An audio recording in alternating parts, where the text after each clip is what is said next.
Hi, I'm Valentina Vee, and if you want to learn Adobe Premiere Pro from the very beginning, you have clicked on the right video. My goal is to be able to get you up to speed in less than 3 hours, which I know is a tall order, but I've done it before, and we will do it right now. And don't worry, I'm not just leaving you stranded. I am also providing you the assets that I'm working with. So in the description, you can actually download all of the same files that I'm using and you can follow along with me.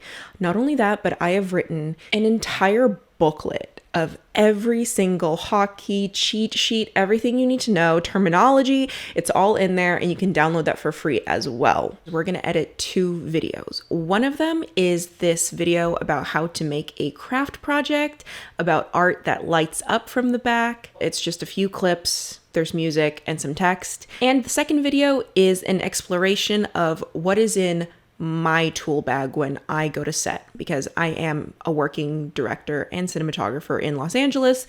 The second one is much more complicated. There's 3 cameras, separate audio that we have to sync, and graphics that we have to create, and a lot of other things that we're gonna learn.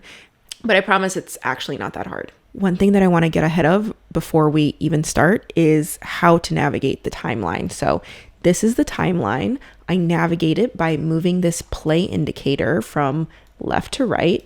And as I move it, the image above changes. So it shows me what I'm playing through, right? And time goes in a linear fashion. So this is the beginning of the video and this is the end of the video. I can navigate the timeline by zooming in and out by using this bar here and pushing these 2 points closer or farther left to right. And to play and pause, I can go over here and I can press the play button and then it turns into a pause button, or I can simply just press the space bar on my keyboard. Okay, now let's rewind and go to the beginning. This is how I organize all of my files. It's by the date underscore what it is. And then when you go into it, you can see all of the different folders here. And the folders are the same no matter what I'm looking at, no matter what project I'm doing. I think that that is super, super important to maintain that same file structure. And the way that I maintain it is I have this little demo folder here. So it has all of my subfolders. So every time I make a new project, all I do is I duplicate this demo, copy paste, and then I rename the copy. So if I renamed it for today, for example, I would say 2023-06-10 underscore demo for tutorial. There we go. And then I have all of these folders here. What you are going to be receiving is the footage folder and the audio folder. You won't get any of these other folders because they're empty.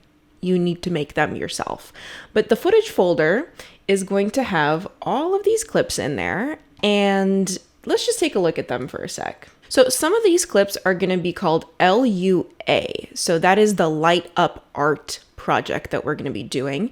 Then we have the name of the camera. So we have camera A, camera B, and then the number of the take that we are on, or the number of the clip that it is. So the clips go in order 1, 2, 3, 4. You'll also see the what's in my bag project. And it's the same thing. We have A, B, and C. For right now, for the first project that we're doing, I don't want you to pay attention at all to the what's in my bag clips, okay? We're only working with the LUA clips first. We also have the audio folder, which has 4 audio files here. You don't have to worry about them yet, okay? That is for later. So don't worry, I'm just showing you where they are. Let's open Premiere Pro. Okay, so this is what Premiere looks like when you first open it, and right here you'll notice I have a bunch of stuff. Don't worry about any of that. Those are previous projects that I've edited and they show up here for ease of use. Yours will probably be empty. What you really want to pay attention to are here we have new project and open project. These are going to be the 2 buttons that you're going to be working with. And of course, because we've never made a project before, we're not opening one. So we're going to go to new project, select that. And now you are in the import workspace. You can see it's actually kind of showing the clips from the latest project that you worked on or edited. It's not showing the clips from the project that you're about to be working on or about to be editing. So go ahead and go to your computer wherever you save those files and find those, which for me is on the hard drive Valentina 14. Go over here to tutorial, footage. And now I have all of my footage loading into here. I can also go ahead and start creating the project up here. So I'm gonna have to find where the project location is first, meaning when we are editing, we create a file, and that file is our project file, our Premiere Pro project. That is what we save and then what we open up again when we want to access the project again. Luckily, when I create my folders on my computer, I actually create a folder that's called Premiere, and that's where my Premiere project lives. So I'm going to go ahead and navigate to that over here. Choose location, Premiere. So I'm going to select that folder, and I'm going to choose a project name. For the project name, I'm going to say Light Up Art. Now we have a bunch of import settings here, which are good for if you are trying to just do something really, really quick. For me, I like to do everything bespoke. I like to do everything from scratch.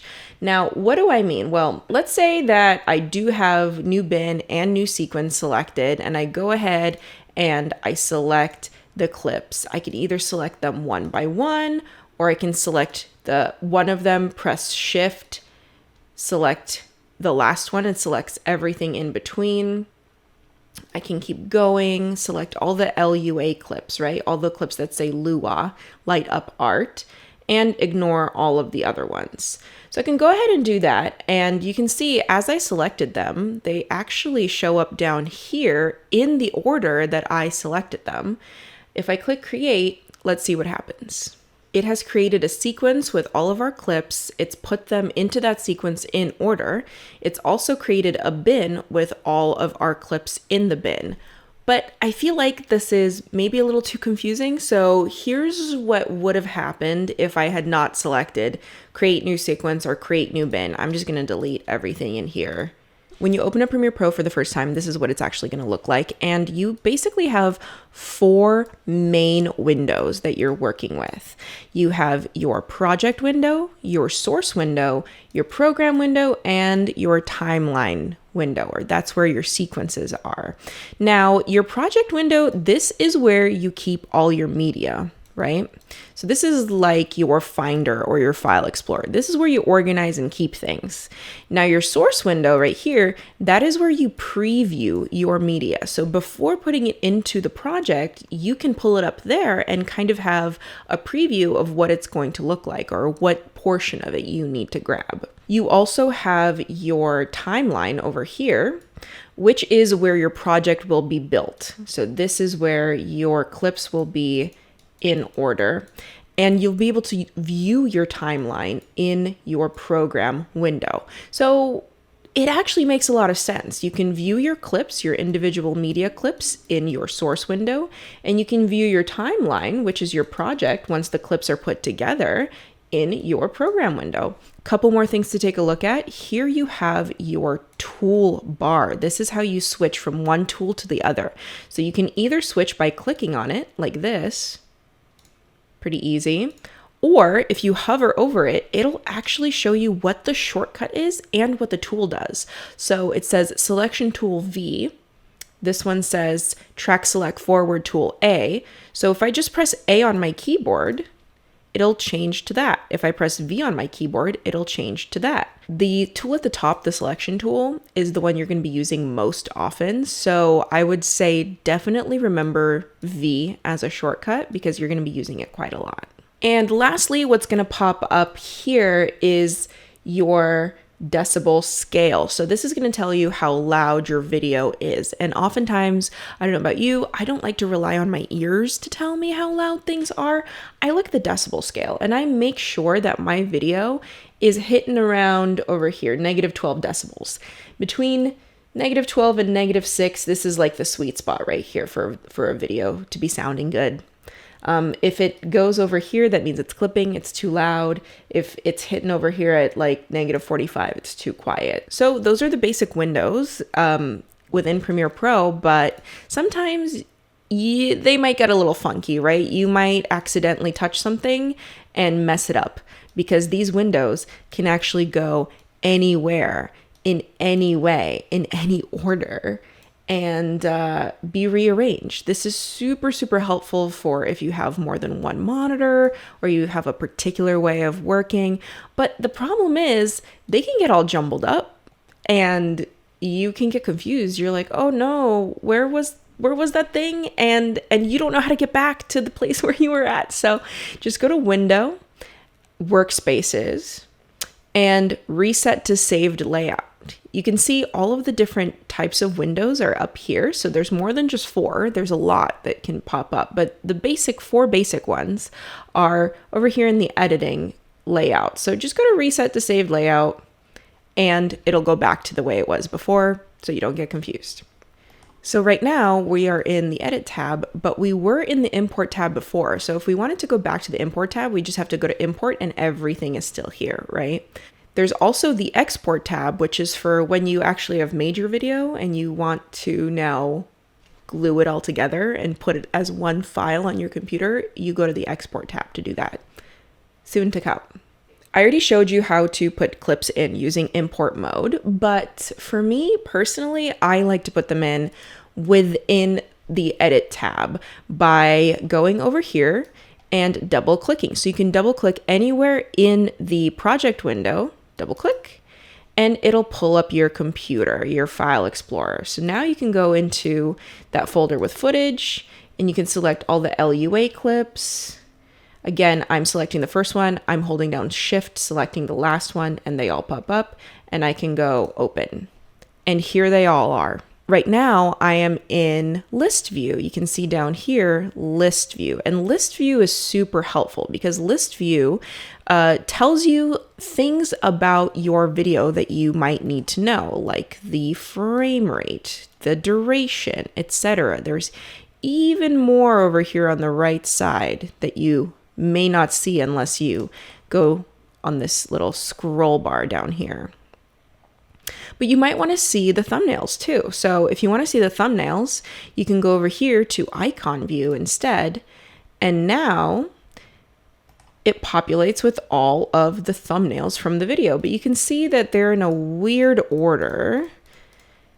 If you want to order them by the way that you shot them, presumably they're all numerical. So go down here to this menu and you can sort the icons by name. So now they're all in a row. Another thing you can do if you want to make this window bigger and see more of them is you can just hover between windows and increase the size. You can also go down here and increase the size of the thumbnails themselves. If you want to preview what's within a thumbnail, all you have to do is hover over it, right to left. This is called hover scrubbing. And you can scrub through the clip very quickly to kind of get an idea of what's inside there. If we go back to list view, let's arrange this a little bit. First, let's see all of the details about each clip on the screen at the same time. So if I press the tilde key, which is on the top left of your keyboard, it's that squiggly line. I select this window, I press the tilde key, and it goes full screen. So I can see a little bit more information across my entire screen. And what I want to do, what I want to know, of course, the frame rate I think is very important because it actually switches. You can see here, some clips are 23.976, some clips are 59.94, so it's helpful to know which clips are which. I also would like the video info. That is also very useful to me. So I'll literally just take the video info column and drag it over. And maybe the video duration as well. So now the first 3 columns are frame rate, video info, and video duration. And I'll go ahead and press tilde again to minimize that. Frame rate is essentially how many photos per second does the video display? Here's an example. So let's go to the first one over here. And you can see here that I double clicked on this file and it popped up in the source window. So now I can have a little preview of what is in this file. You can also see over here on the right, this is the length of the entire clip. So the clip is 1 minute and 23 seconds. But right now I am at 0000. If I click the right arrow on my keyboard and I just nudge the playhead, which is this blue line right here, this little blue tick, it's called a playhead or a current time indicator if you're being correct. So if I on my keyboard just go to the right, it'll go forward 1 frame. And if I do that 24 times, it should get me 1 second of video. So I'll do that right now. 1, 2, 3, 4, 5, 6, 7, 8, 9, 10, 11, 12, 13, 14, 15, 16, 17, 18, 19, 20, 1, 2, 3, 4. There we go. 1 second. So basically in this video, it's displaying 24 frames during 1 second, but you can see later here, we have some 60 frame per second clips. So if I pull one of those up and I do it 24 times, it will not get to 1 second. Let's try it. 1, 2, 3, 4, 5, 6, 7, 8, 9, 10, 11, 12, 13, 14, 15, 16, 17, 18, 19, 20. 1, 2, 3, 4, 5, 6, 7, 8, 9, 10, 11, 12, 13, 14, 15, 16, 17, 18, 19, 40. 1, 2, 3, 4, 5, 6, 7, 8, 9, 10, 11, 12, 13, 14, 15, 16, 17, 18, 19, 60, right? So it takes 60 photos to get to 1 second of footage. All of these that are 59.94, by the way, let's just say 60, right? To make it easy, 60 frames per second. All of them are B-roll clips, meaning they are additional footage. They are not part of the primary bulk of the video. You can see they're clips of the art on the wall. So let's give them a color. Let's make them a different color so that later we can differentiate them a little bit. So I'm going to select the first one, shift, select the last one, that selects all of them. I could either do that or I can draw a box around them too by just holding down my mouse and drawing a box. And over here where the colors are, I can right click, go to label and give it a label like, I don't know, let's do magenta. Okay, so now we know all the magenta clips are 59.94. Now let's go to all of the clips labeled A over here. So that's A camera. And let's also change that label color. Let's do mango. Okay, great. So now we have 3 different colors. We have A, we have B, and then we have our also A cam, but these are our 60 frames per second clips. When I go into icon view, I won't be able to see the colors, but I will be actually able to see the icons. So that is also super helpful to me. As you can see, all the clips are actually in one giant void right now. There's no organization to them besides that we've given them some colors. So let's start making folders and start organizing our footage over here. And folders in Premiere Pro are called bins. So don't get that confused. It's just bins. We can go down here to new bin icon, and there's a bin. Let's call it O1 footage. Now, why did I put an O1 in there? Well, because sometimes you have more than one bin, right? We'll do another bin called O2 audio. And we'll do another bin called O3 sequences. And maybe a fourth one, O4 graphics. O5 music.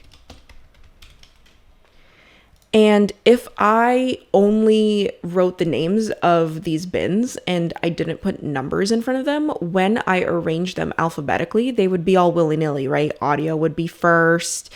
But because I did it this way, this kind of lets me control the order of things.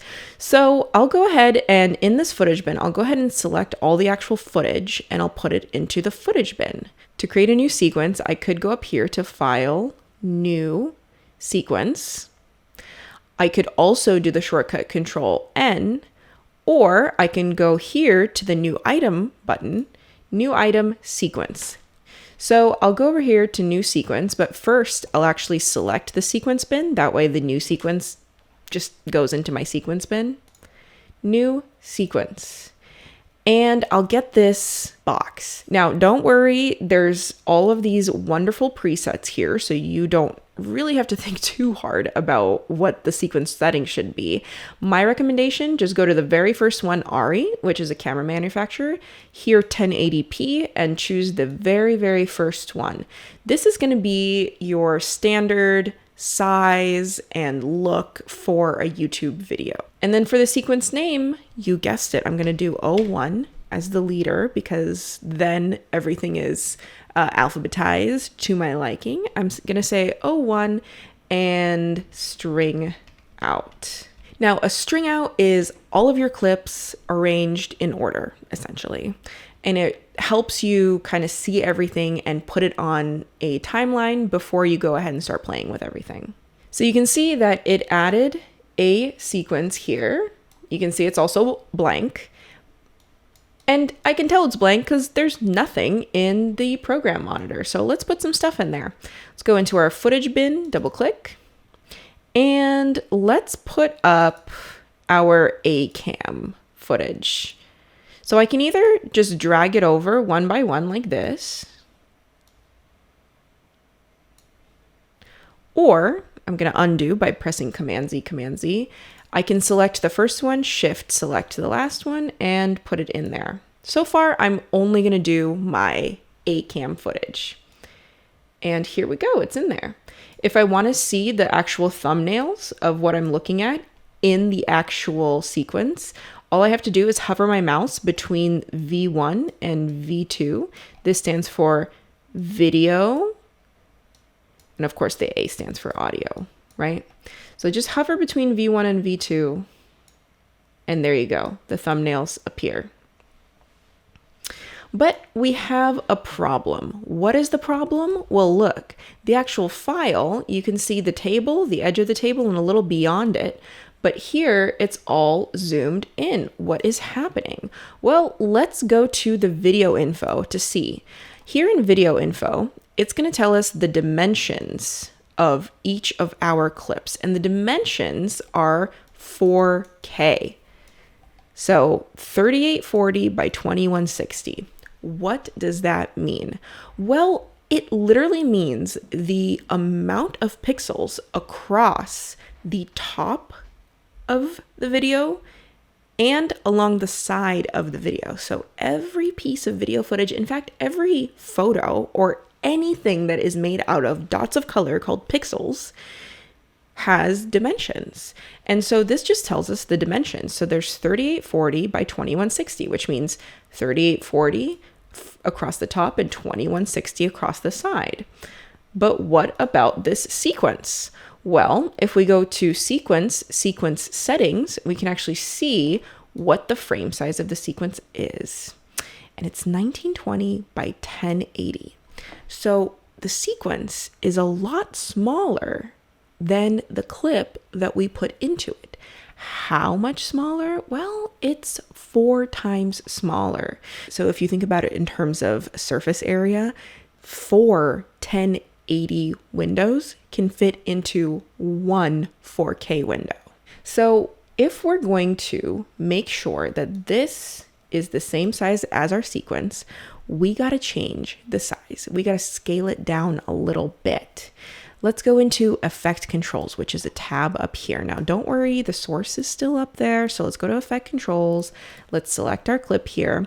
And over here in the very first batch of controls are the motion controls. And you can see here at scale, it says 100. If we hover over that number 100 and we drag it to the right, it scales in. If we drag it to the left, it scales down. Now, instead of trying to guess, okay, how much do I need for it to scale properly? We can just go right click, set to frame size, and it knows for us. We also could have guessed because it's exactly 50, right? We could do that to every single one of these. We can type in 50, or we could right click and go set to frame size, But we can also just select all of them, right click and do set to frame size. And now they're all properly scaled. But are they? Because you can still see the edges of the table here, right? We don't want each clip to be exactly the same size as the frame because there's all this extra over here that's ugly we want to get rid of. We only want to see the tabletop. So what are we going to do? Well, we'll choose any of them. It doesn't matter which because the camera doesn't move the entire time, right? So choose whichever and then use that scale slider to scale it up so that we only see the top of the table. Perfect. Now what we can do is we can copy paste this motion control across all of them. So we'll select the word motion over here. We'll go Command C. Then we'll select all of them, Command V. So now they are all resized. Let's say that we want to make sure that the content that we have here is in the middle of our frame. Right now, it's kind of to the bottom right. We can go over here to position. So we can use these sliders for the X and Y coordinates. We can reposition this. Okay, great. But it is a little bit skewed. It's kind of skewing to the left a little bit. So we can go over here to rotation, rotate it ever so slightly, maybe 2 degrees. That looks perfect. Okay, cool. So now we've changed the position, we've changed the scale, and we've changed the rotation. So let's add those numbers to the other 3 clips by selecting the word motion, Command C for copy, select the other ones, Command V for paste, and now that same thing has been applied to all of them. Now you notice that when we dragged these 4 clips over here, they came with audio, right? And if you select each of these clips, what happens is that the audio gets selected too. And in this video, we don't want any audio. So how do we make sure that we get rid of the audio? Well, there's a bunch of ways to do this. The first way to do it is we can simply mute this track by pressing M. So if we mute this track, we won't be able to hear it. We can also unlink the audio. Right now, you can see this little V in brackets. That means that the video and the audio are linked. But if we right click and go to unlink, now they're separate and they are not linked. You can do that to all of them, by the way, by drawing a box, selecting them. You can also select all of them by going Command A, select all. Right click, unlink. So now they're all unlinked. You can also do it with a shortcut. So Command L will unlink them for you. Instead of right clicking and going to unlink, you can also hold down Option or Alt and draw a box and select only the audio and delete it. Another way to unlink without physically going to unlink is just deselect link selection over here, and then nothing that's linked will be linked. But it'll still be there so that it can be linked again. But you can deselect link selection and delete, and then select that again. So lots of different ways to get rid of the audio. The point is that now we just have the video clips to work with and not the audio. You can see here that the video right now is 20 minutes long because we put all our clips, but we haven't cut any of them yet. So the actual length of the footage is 20 minutes long. And where the current time indicator is written right here. So if we move the time indicator across, these numbers change. We can also move the time indicator over here in the program monitor. So if we move this left to right, you can see the line at the bottom also moves. Now, if your computer is struggling with these files, you can also change your resolution that you're playing this back at. So over here, this is right now playing at 1/4 resolution. This doesn't mean that in the end your video will look like it's at 1/4 resolution. This is just for you when you're editing to be able to lighten the load on your computer a little bit. So if you're using those 4K files, maybe you're on a really old laptop, I would highly recommend viewing it at a quarter resolution. I'm going to move it actually back up to full so that you can see it a little bit better. Let's say that we don't actually want to disturb this string out at all. We don't want to do any cuts right here. Maybe we want to preserve this because, I don't know, it has some data in it. We changed some motion control, so maybe we want to preserve this. Let's duplicate the sequence and work on the duplicate instead. This is a way to kind of save your work as you go and edit non-destructively. So the first thing I'm going to do, I know that this tab, this string out, this sequence, I know where it is, right? I know it's over here in the project in the bin called sequences, but let's say I didn't know that. Let's say I had like a million sequences. I didn't know where to find it. So I would just right click and go to reveal sequence in project. It would show me exactly where that sequence is. Now I want to duplicate it. So I right click, go to duplicate. So now I have a second one. Let's name it O2 selects. Double click and it opens it up right here, the duplicate. So both of these are exactly the same, but I'm going to work on the second one. So the whole point of this first shot is that I want all of these items to pop into the shot. But at the beginning, they're actually all laid out. So what I want to do is kind of reverse the footage. Start with the end and end with the beginning. And it's pretty easy to reverse it. You guessed it. Right click. So right click, speed duration, and reverse speed. Press OK. So now the beginning's at the end and the end's at the beginning. And how do I know that my speed's been reversed? Well, you can see over here in brackets, it says negative 100%. That's the speed. The speed is exactly reversed. So I'm going to need to go ahead and place a cut right here, right where my hands have just left the frame and it's only the painting. How do I do that? Well, a lot of people would go over here to the razor tool, select it, place a cut, then go back over to the selection tool, take this, delete it by pressing delete on your keyboard, and then take this clip and then move it forward, right? And they would repeat the process. So I need to cut it right before my hands come in again. So they would go to the razor tool, place a cut, go over here to when my hands come out, place a cut, go to the selection tool, delete, and then move this over. That takes so long. I'm going to show you a few other options. So let's go to where we have to place a cut again. So right before the paper shows up. Let's zoom in a little bit and let's cut it right where the playhead is. Let's use the playhead as our ninja sword. As long as the clip is selected, you can go Command K and insert that cut. Now let's go to where the hand is out again, do Command K. So now we have to get rid of this, right? So we could do delete, or we can right click and go to ripple delete. What happened? Well, what happened was we got rid of this middle clip and then everything after it rippled forward. Check it out again. Let me select that, right click, ripple delete.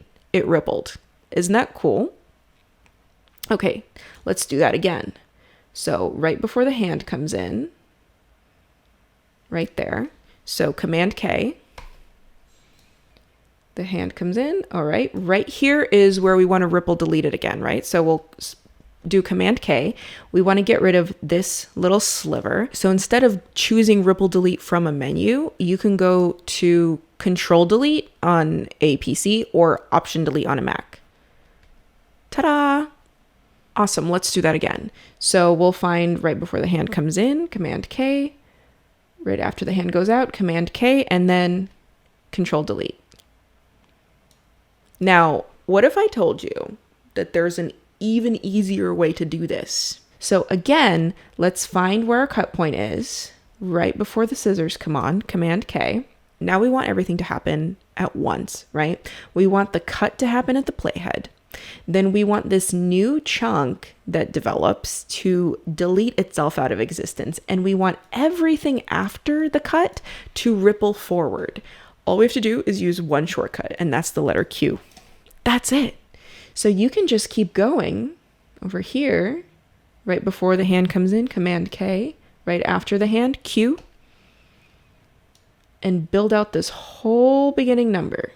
Now the question is, what if it was the other way around? What if you had a cut that's already there in the future? You wanted to create a new cut right before it, and you wanted to ripple everything from this cut to this cut. What would you do? Well, the shortcut is W.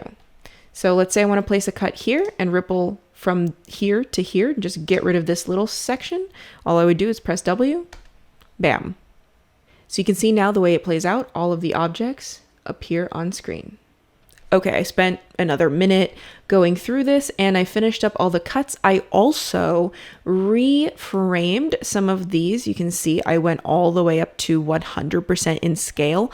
I wouldn't ever really try to go more than that because at that point you're getting some pixelation. Like you can start seeing the individual pixels here. And you can see what I ended up with is large swaths of boring footage. This is still a 6.5 minute video and I really would like to keep it around a minute, maybe. So what I want to do is speed some of these longer clips up. Now, just like before where we actually reversed the first clip, we can just change the speed on this. Right click, go to speed duration and put a new speed or a new duration. So if I want this to be twice as fast, for example, I can do 200%. And now it's twice as fast. And I can get rid of this gap right here by right clicking in the middle and going to ripple delete. So now if I play it through, it's going still very slowly. So I could always right click, go to speed duration, change it to 400% or something like that. Or I can rate stretch it. So the rate stretch tool, it's hidden in the toolbar. It's right here. So if you don't see it, like for example, if the ripple edit tool is on or something, all you have to do is click and hold and change it to the rate stretch tool. But you can also see that the shortcut is R. So if I ever want to enable the rate stretch tool, I can just go to R and that basically changes the speed of whatever the clip is. So I can go over here to the end of it and drag it forward and that will stretch the speed. So now it'll play through a lot faster. And you can see here in the big parentheses, 529%. That's how fast it is. If I rate stretch it even farther, 1500%.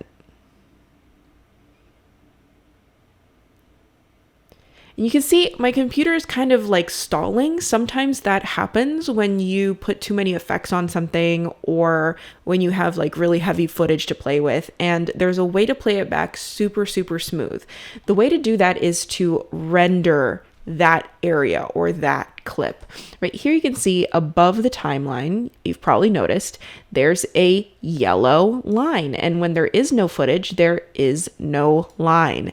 Now this line, it can be green, it could be yellow, or it could be red. Yellow generally means, hey, watch out, it might not play through for you very smoothly. You might have to render it. So I like to think of rendering as like preheating the oven, right? If you put something into the oven right when it's cold, it's going to take a really long time to cook because it has to be preheated first. So let's preheat the oven here. Let's render this little section. Now we could just select this, go over here to sequence and render the selection, but I also want to teach you about in and out points. So let's actually render in to out.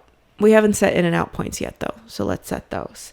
So here on the timeline, we'll move our playhead to the beginning of the clip. And how can we make sure that it's the beginning of that clip? Well, we can use our up and down arrows on the keyboard, and that'll just snap us to the next cut point. So we'll go to the beginning, we'll press I on our keyboard, I. That's in. And you can see this little gray bar appears and it shows us that this is our in point. Now we'll press down on our keyboard, that goes to the end of the clip where the cut is, and we'll press O on our keyboard. That's the out point. This is the section that we want to render. So we'll go to sequence, render into out. This is the rendering window, and it tells you how much time is left in the render and how many frames we are rendering. Once it's done, you can see this section turns green and you can play it through, and it should play through without stuttering, without any problems. And if we want to clear those in and out points, we just have to click in this area, right click, clear in and out. So what I'm going to do is I'm going to rate stretch a lot of these sections, because me cutting around this artwork, it's a snooze fest, right? So I'm going to rate stretch that, just rate stretch a lot of them with no abandon, without abandon. Yeah, just rate stretch. Yeah. So now we have all of these little chunks here with a lot of gaps in between. So I can select in the middle of the gaps, right click and go to ripple delete, ripple delete, ripple delete. But imagine doing that for like an hour-long video. That can get pretty annoying. So I'm going to undo, Command Z, Command Z. So there is actually a way to close all the gaps, but the shortcut isn't a default. So you actually have to create the shortcut yourself, and I'll show you how to do that. You can go to Edit, Keyboard Shortcuts. This is a super great menu for if you ever forget anything at all, you can always look it up or create your own. If you want to create a shortcut, just type in whatever you want to create the shortcut for. So for me, it's close gap right there. It pulls up and you can see there is no shortcut for it. So I just click over here to where it says shortcut and I'll put my keystrokes in. So for me, it's going to be Control-Alt-G. That's going to be my close gap shortcut. I'm going to press OK. So then when I go to my timeline, I do Control-Alt-G and it closes all the gaps. Now, if I wanted to render this entire thing, yes, I could go to the beginning over here by either dragging my playhead or clicking this go to end button. And then I could go to out, I could press O. So I set my in and out points and then go to sequence, render in and out. Or even if I don't have in and out points, sequence, render in and out will still render the entire sequence. So by default, sequence, render in and out just renders everything, even if you don't put in and out points there. Before we go any further, I'm going to make a version. I like to make a version every time I render. So right click, reveal sequence in project. There's that sequence. I'm going to right click, duplicate, and rename my new sequence. 03 first cut, double click. So now I'm on the first cut sequence and I'm leaving all the other ones alone. In a few of these clips, it's actually hard to tell what's going on because it's a top view, right? So you can't really tell that I'm sliding this into a frame. I have a better angle. So instead of using this one, let's find something else to use. So I'm going to go back into my footage folder, double click, go to icon view so that I can see all of the thumbnails over here. And I'm going to go to my B camera, double click, open that up. And I'm going to actually find the section of the front view camera where I am doing this exact motion. Oh, there it is. Okay, so this is actually better viewed from the side. So let me put this clip in. But the problem is, if I go ahead and do the thing that I did before, where I just select this thumbnail and I go ahead and I drag it in, oh my gosh, look what happens. Not only is it a super long clip because I didn't designate which portion of the clip I'm going to be bringing in, but it just covered everything. So that's not good. I'm going to undo that. So instead of doing that, let's first figure out where to put this in my timeline. I'm going to put it right here. I'm going to slip it in right there. So I'm going to put my time indicator there. And remember, I can always click on the up and down arrows to kind of snap my playhead to that spot. And now I need to designate which portion of this clip I am putting right there. So you guessed it, in and out points. I'm going to press I, and that's going to create that in point, right? Then I'm going to take the current time indicator to the end right there where the artwork is inside of the frame. I'm going to press O. Voila. Now I can go ahead and drag it, and it doesn't drag the entire thing. I can put it on the second track, and I think this is what people do all the time, right? They just drag it and they put it on the second track, meaning you have multiple video tracks. So the one that's on top is the one that's going to show, right? And we can always right click, set to frame size, or we can do the shortcut, Shift Command F. But then what people usually do is then they'll be like, okay, but I got to put it there. So I'm going to zoom out. I'm going to grab all this. I'm going to move that aside, and then I'm going to put it in, and then I'm going to bring this up. Okay. Well, no, we're not doing that. There's an easier way to do this. Trust me. So undo, undo, undo. First of all, if you were going to do that, the faster and easier way to select everything after your mouse is to change your mouse to a track select forward tool, which is A. You can see it's over here, A, or you can just press A, which means that it automatically selects everything that is after where your mouse is. Right? So if I were to do it that way, I would select A, then I'd go back V on my keyboard for the selection tool, and I'd press Shift to also select this one, move it aside, move this down, but there's an even easier way to do this. So undo, undo, undo, undo, undo. Again, I'm going to place my cursor by going up and down on the keyboard right where I want to sort of insert that clip. And I'm going to go into the insert button that's right here. So insert. Ta-da! Not only did it insert that clip, but it also rippled all of the other clips back. Watch that again. Insert. Now there's another one right here. It's called overwrite. So if I wanted to do overwrite, this is what would happen if I do that.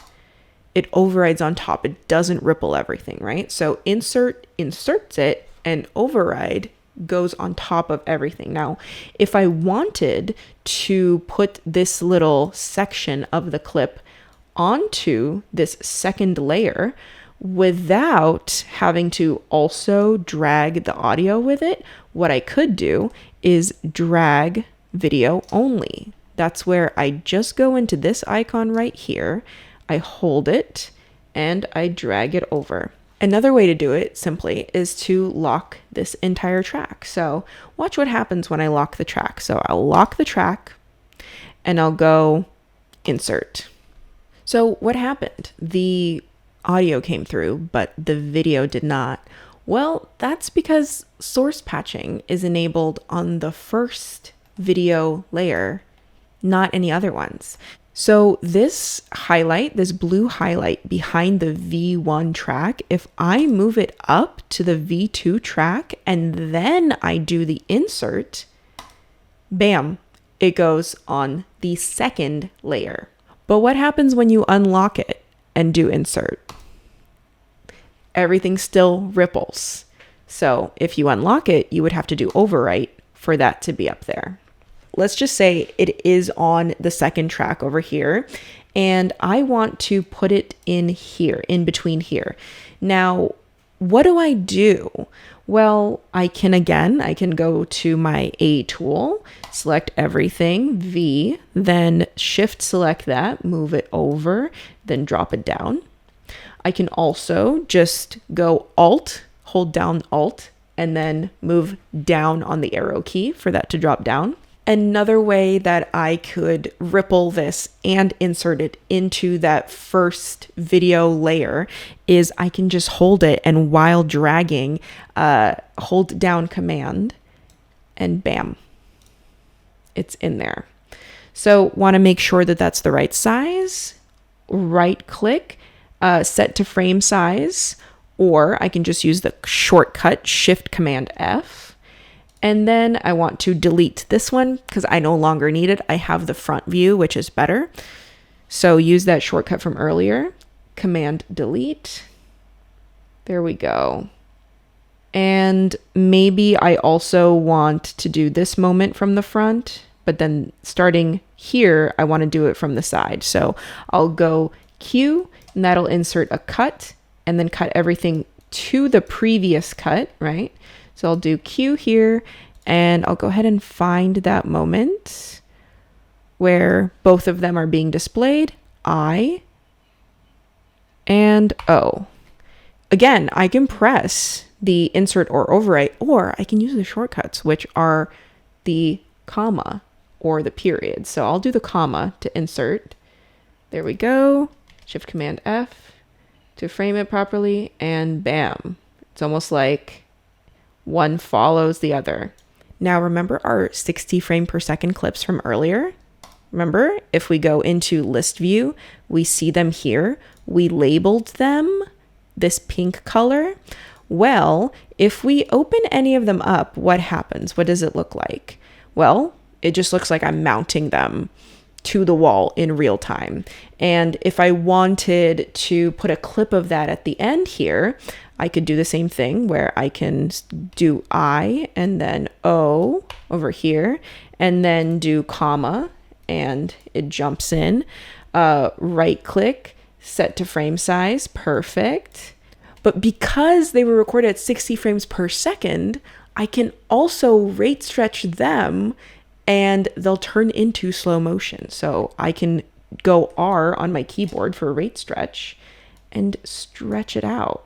And what happens is it plays back in nice slow motion, but only to a point, right? If I stretch it far out, it'll jitter, right? It'll be really, really jittery. I'll do even more intense. So you can see it's like, right? So 60 frames per second can only stretch so far until you get that really jittery looking motion. So how do you make sure that you have the perfect percentage, right? How do you know if you're recording things at different frame rates that you get the right frame rate, that you get the right ratio? Well, for me, I wouldn't use rate stretch on these clips. Instead, I would conform these clips to the correct frame rate before I start placing them in my timeline. So let's delete this and let's go to all the clips that are 59.94, right? I'll select all of them, select the first one, shift, select the last one, that selects all of them. Then I'll go ahead and right click, go to modify, interpret footage, and here I can put in my new frame rate. So I can assume a new frame rate. And what am I going to assume? Well, I'm going to assume the frame rate of all the other clips, 23.976. So I'll assume this frame rate, 23.976. I'll press OK. And now when I click on any of these clips, they play back in slow motion already. So I'm going to have to set a new in out point, starting here, in and out. And then I can go ahead and drop it in there. I also want to put one at the beginning, right? Because we want to do like, what are we making at the beginning? So I'll go jump my playhead to the beginning over here by using this button, or I could have like physically moved it over there as well. And I'll choose a nice looking shot, maybe right when the lights turn off, and bam. So I'll go in with I, out with O, right there, and I'll pop it in at the very beginning. And then maybe another close-up. I and O. We'll pop it in right there. Let's move on to the next step. Of course, I'm going to duplicate this sequence and make a new one. So right-click, reveal sequence in project, right-click, duplicate, 04. I'm going to call it with music and double click. let's add music.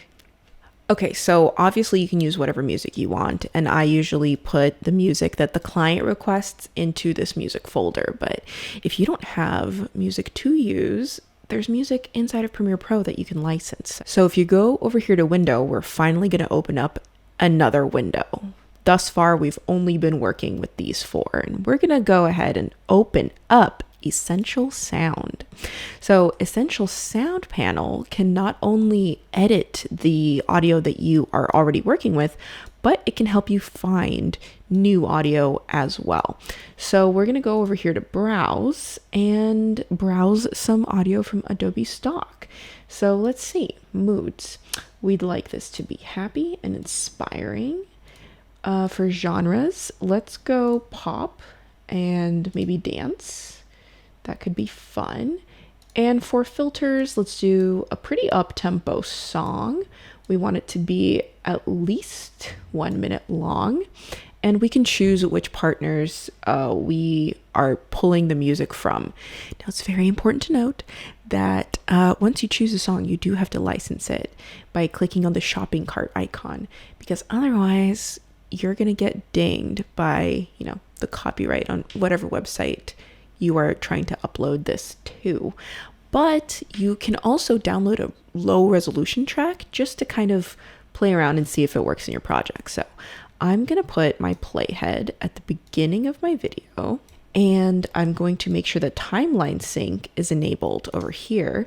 And I'm going to go through and see what kind of music I have and kind of play the clips along with my video. Let me start over here with Reflective Upbeat.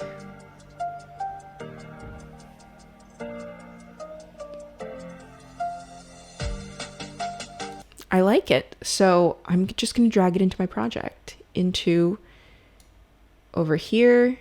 This is the first track down here. I'm going to mute this for now so that we can listen to some other ones. Let's try Lo-Fi Calm. Nope, too slow. The ambient.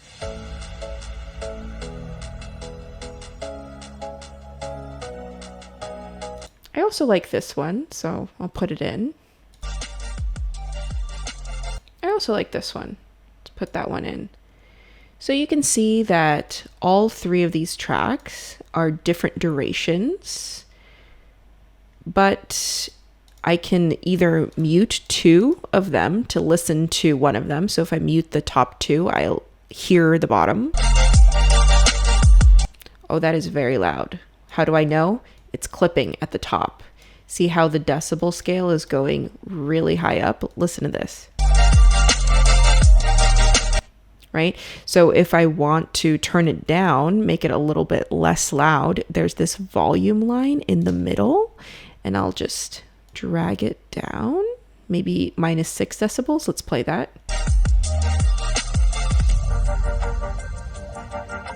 Yeah, that's about the right level. So if I wanted to listen to this one, I could mute this one and unmute that one.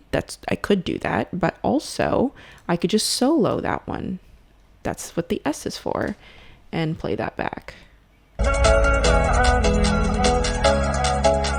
Again, this is way too loud, so I'm gonna lower the intensity. I can either change the decibel intensity here.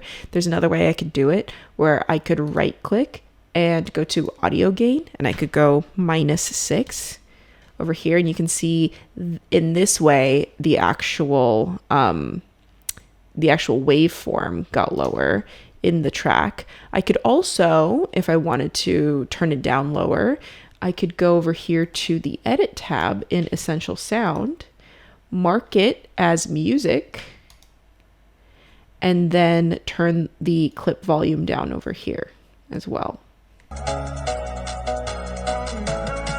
Okay, let me solo that one. Again, too loud. So let me do this version here. All three different versions of how to change the volume. Oh, I did the opposite, I think. Sure did. I added 6. So let's subtract 12 in order to balance it out. I think I like the last one the best. So I'll delete these two and I'll move this up. And if I want to find where it is, I just have to right click and go to Reveal in Project. And here it says Adobe Stock Audio Media. I can go ahead and put that bin inside of the music bin so that everything's more organized for me. Once I'm ready to buy it, I just click on the shopping cart icon and it says license Adobe Stock Music Track. And I have 45 licenses, so I can go ahead and confirm. And now it's licensed to me. As I'm playing through, I want to make more edits to this. But if I'm doing that shortcut Command K, what happens is that this gets sliced through as well, right? Command K, this keeps getting sliced through. So I want to preserve the music track and make sure that it doesn't get sliced through. So I'm going to undo that and I'm going to lock the track. Once I lock it, it can't be touched. Right? So now what I'm going to do is I'm going to time all of this to the track itself. So let's see the very beginning. Let's play that through. Da da da da da. That was good. So let me rate stretch. Okay, next one.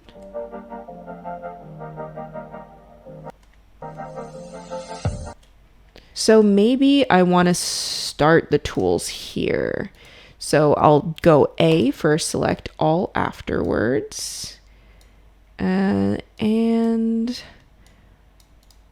I'll extend this a little bit.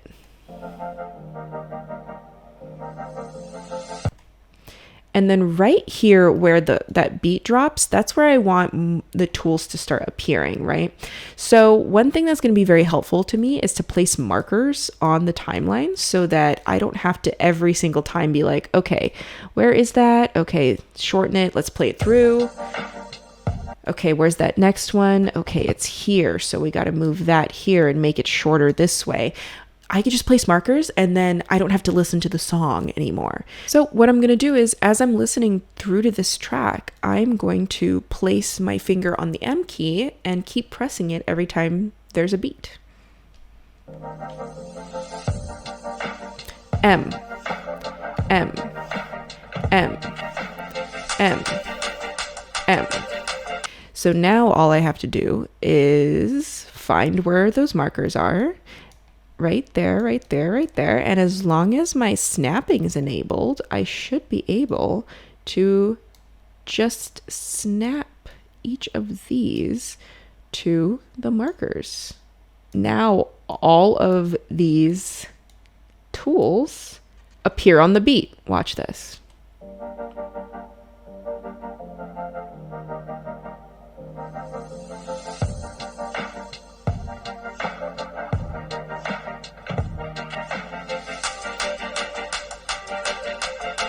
And also, see what happens when I'm scrolling along? This is called scrubbing. And you start hearing that sound, that tinny sound. You can go ahead and turn that off. Over here in Preferences, Audio, you can deselect Play Audio while scrubbing. Ah, sweet silence. But when you press play or you press the space bar, okay, so you can see here, I went ahead and I cut these all up. I made it pretty good, like around 1 minute and 2 seconds. And the track is too long for me. So instead of doing something like just shortening it up and having it end abruptly like this,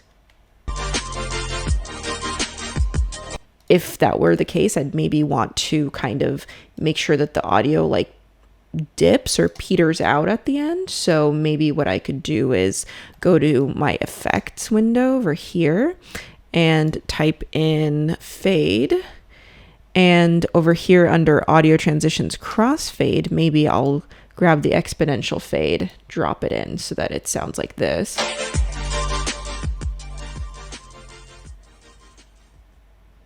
Still sounds pretty abrupt though, because it's not the song's natural ending. So maybe instead of doing that, what I would do is, okay, I got it. I'll place a cut here and then I'll move the back part over.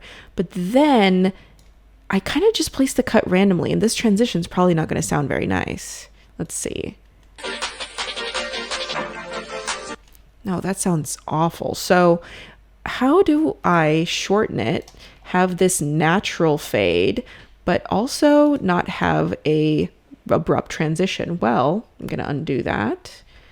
You can just remix it. It's the remix tool. It's over here, hiding behind the rate stretch tool. And when you use it and you change the length of the track, it actually uses artificial intelligence called Adobe Sensei to figure out where the most logical cuts should be. And those are indicated with these squiggly lines right here. So let's play through the squiggly lines and hear how it sounds. Very good, very natural. How about this one? Very good. Maybe I want it to be just a tad bit longer than that because I want to put a last clip at the very end. This isn't my last clip. The last clip I want is of the lights turning off, right? So let me try to make it just a tad bit longer. Let's see what it does. Aha, perfect. So it gave me that latitude, and I'm going to just find a good ending clip. Maybe this one right here. So I'll grab I and O points. Great, and I'll put it in. How does that sound? Let's see.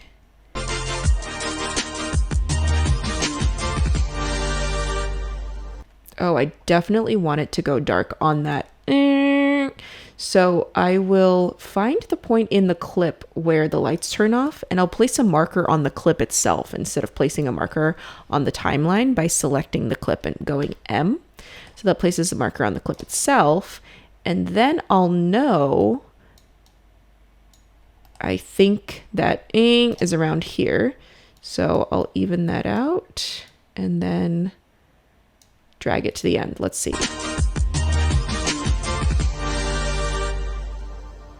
So now that we have the music laid out and our edit is done, let's actually start adding some text. So we'll go over here to the type tool and start typing directly on the screen. So with the type tool selected, we are going to add the word floating frames. Okay, not too bad, but the default font, it's not really doing it for me. So let's open up another window. We'll go over here to window and we'll open up essential graphics, and it'll open up in another tab here. So we still have essential sound, but now we also have essential graphics. And this is what's going to control all the graphics that we are seeing. So first, let's choose another font. Let's try Poppins. Oh, I quite like that. Maybe all caps. Adjust the kerning and leading a little bit. Adjust the position and alignment. Make the font smaller. So you can see here in Align and Transform, as I hover over any of these numbers, they change. Also, see what's happening here in the timeline itself. You can see here on track number 2, the actual text has become a layer. Now, if I want to duplicate this, I just hold down Option and drag, and then it duplicates it for me. So now I have something that I can go ahead and reposition over here. And I'm going to type in parchment paper. Now that font is quite big, so I'm going to make it smaller, maybe 60. So let's make this one 60 as well, just to keep the same size. Okay, nice. Floating frames, parchment paper. I'm going to hold down Alt or Option, drag that again over here. Selection tool over here. Let's make it left justified. This is just like if you've used Photoshop or Illustrator, you'll recognize a lot of this menu. Artwork. By the way, this is an artwork that I made in the style of Roy Lichtenstein. I could also just make this longer, right? And then just use the razor tool to cut it. That's the other way to do it. Great. And then let's do the word ingredients. So I will extend this, cut it right here, and not ingredients, let's do tools. And let's center justify it and then center it, align it in the center, make it really big. Let's center align it again. Give it, yeah, there we go. Nice.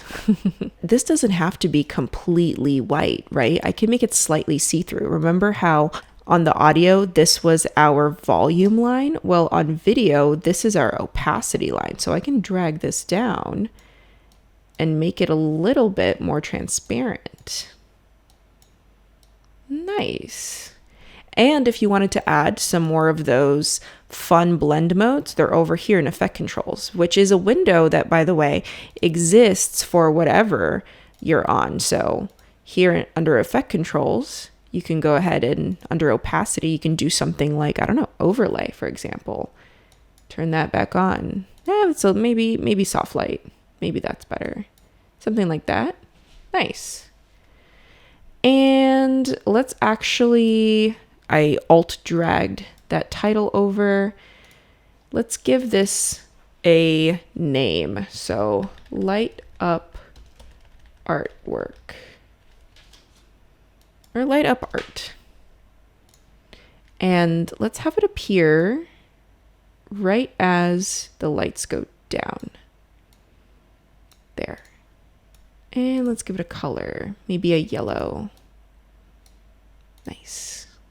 I'll start it there, and then it'll fully get the color it needs to be there. So I'll place a marker just so that I know. And then what I'll do is I'll place a keyframe on this, meaning it'll start at 0 and then it'll end up at 100 opacity. So all I have to do is hold down Alt, place a keyframe, hold down Alt, place a keyframe, and drag the first one down. And if you want to see just that without having this influence you, I can always turn off the visibility of the bottom layer just so that you can see only what the graphic is doing. That's actually what's so fun about having multiple layers, right? Because if I want to export a version of this later that has no graphics at all I have to do is toggle this off, and now you can't see any of the graphics. I can always enable the visibility, and now you can see all of the graphics. Speaking of enabling or disabling, what if I wanted to turn off some of these graphics, but not all of them, right? What if I wanted to I don't know, turn off these middle 3, for example, right? Because if I disable the visibility of the whole layer, I disable everything on that layer. So I could take these 3 and move them up and then take off the visibility of that layer. Or something else I could do is I could take these 3, right click and deselect enable. So see how now they're grayed out? This is like a bright red and this is like a dull red. So you see this one, but you don't see these 3. I'm gonna re-enable them. I could right click, go to enable, or I could just do Shift E and that'll enable, disable different layers. Okay, now that I've added all this text in all these directions, maybe I rethink the color or the font that I'm trying to work with. I can always change it. So if I select all of these, I can go up here and I can just change the font to whatever I want. Maybe I'm feeling something like this. Actually, I quite like that rounded vibe. I'm kind of noticing that a lot of these clips from the front are sort of muted. I might want to add some more color, maybe some more saturation to these. So you guessed it, let's open another window. Let's go to Window, Lumetri Color, and let's work on this clip in particular, this clip that I have selected right here. So we will go and maybe add some saturation. Right now it's at 100%. Let's go to 118%. And let's make it a little bit brighter as well. Okay, that looks good. In comparison to that, oh yeah, big difference. So now what I can do is I can go ahead and select the Lumetri color effect, which is Premiere Pro's color workflow, essentially. Anytime you want to change colors or do anything with color, you go to Lumetri Color. Going to right click and copy, or I could just do Command C. I could go to the next clip and Command V. Okay, and then the next blue clip, right? Because we know that that's all our clips from the front, from camera B, Command V. And you can see that as I do it, this little effects marker, it changes from being yellow, which means no effects, to being green, which means it has an effect on it. But guess what? That is not really super fun to do when you have 20 minutes worth of clips and they're all mixed up like that. So instead of doing that, I'm sure happy that we color coded them at the beginning. So let me undo that. Right now, I only have the Lumetri color on one clip, right? So I'm going to copy it, and then I'm going to right click and go to label, select label group. And it selects all of the ones that have Lumetri color applied. I'm going to go Command V. But what happened? Not only did it apply it to all of them, it also applied it to the one that already has one, right? So now it has two Lumetri colors. So I'll just delete the second one, select, delete. So only one shows up. So now that color correction was applied across the board to all of the ones that are blue. Let's see about these from the top. I like them as well, but I could maybe use a little bit more contrast in this shot. So I'll again go to Lumetri Color. You can see right now in the effect controls for this particular clip, Lumetri Color isn't applied. But as soon as I make any type of change, so let me increase the contrast, maybe increase the brightness a little bit. You can see it's appeared now, right? So I can go ahead, select it, Control Copy, then go over here to the orange, right click, label, select label group. Now I can deselect the one that already has Lumetri color on it. That way I don't have to delete the second Lumetri color later by pressing Shift and selecting it. That deselects it. And then Command V, and now all of them have it. Now say later, maybe I wanted to get rid of the Lumetri color on all of them. How would I do that? Would I have to go to each and every single one of them and then delete the Lumetri color like this? Go to that one, delete the Lumetri color? Or would I have to right click, label, select label group? Oh no, because I have multiple selected, my effect controls window doesn't show them anymore. How do I make sure that Lumetri color is deleted from all of them? Well, if I right click and go to remove attributes, it'll ask me, oh, okay, which attributes would you like to remove? So I will make sure that only Lumetri color is selected as the attribute that I'd like to remove from all of the clips that have been colored orange, and I'll press OK. And now they're all back to the way that they were. So if I wanted to add a new Lumetri color, I could do that. And that way I don't have to go to each and every one and delete it each and every time. But I kind of like the way that it was, so I'm going to undo that and make sure that they all have Lumetri color on them. Almost done. I think this last clip over here goes on for a tad too long. So what we're going to do is we're just going to shorten it, and we're also going to shorten the audio, and to make sure that both the clip and the audio don't just disappear, we might ramp both of them down a little bit. So I'll go over here into my effects, and under audio transitions, crossfade, let's grab constant power, put it in here so that it ramps down, and under video transitions, we'll go to dissolve and we'll do a cross dissolve. We'll put it on here and increase the length a little bit so it looks like this.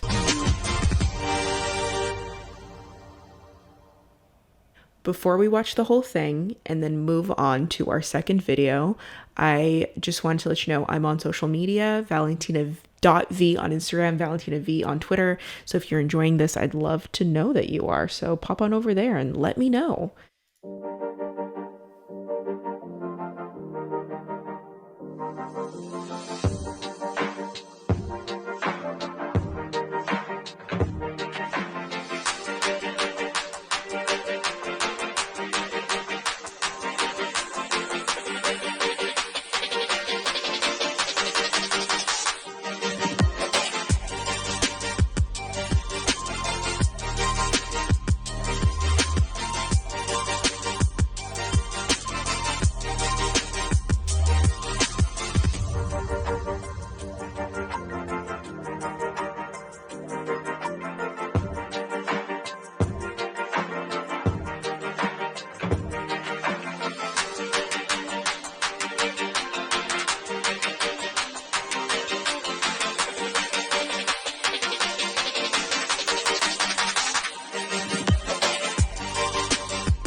we will go to File, Save, make sure you save it, and then File, Close Project. Now let's go to New Project again, and we are going to find that location where we are putting all of our Premiere projects. So we're putting them in the Premiere folder, and select folder. We'll title this one What's in My Bag, and we're not going to create a new bin. We're not going to create a new sequence. We're going to do it all from scratch yet again, and we're going to click Create. Okay, here we are back at the beginning, and remember how before when we wanted to create a new bin, we went over here to New Bin and we typed in O1 footage, O2 audio, etc., etc. Well, instead of doing that, let's actually be a little smarter about it, because the folders are already arranged, right? And you know, Premiere Pro bins are the same as folders. So I'm just going to take the folder called footage, shift and select take the photo called audio, so both of them, and I'm just going to drag them in. And guess what? They become bins. And look in here. Here are all of the clips. Now in this folder, we still have the light up art clips. So let's get rid of those. Let's sort this by name, and all the clips that say Lua, we can get rid of them. Or we could just type Lua into here and it shows us all of the Lua clips. So let's get rid of them because we don't need them. We'll select them all and press the garbage button. Okay, so now only the What's in My Bag clips are left. We'll select all of the clips that say A on them, and watch out because some of them are also B-roll clips. You see that? They're 60 frames per second. So we'll only select the ones that are 23,976 frames per second. Right click, let's label them as, let's do mango. Then all of the ones that are B-roll, which are 60 frames per second, we'll select all of those as well, and that we will designate as B-roll. So we will label them, let's label them teal. Then we will go to the B clips. B clips we will leave this color, and then the C clips we will select them all and we will label them, let's do magenta. Okay, so we have 4 colors here, 5 if you count the audio. You don't always have to create a sequence from scratch. In fact, you can sometimes create a sequence that is from the actual footage itself, meaning you can use a clip to create a sequence that has the same dimensions and frame rate of the clip. Let's take a look at these clips. Let's press the tilde key and get some more information about them. That's the squiggly line on the top left of your keyboard. So let's move the video info column and also the video duration column so that we have frame rate, video duration, video info.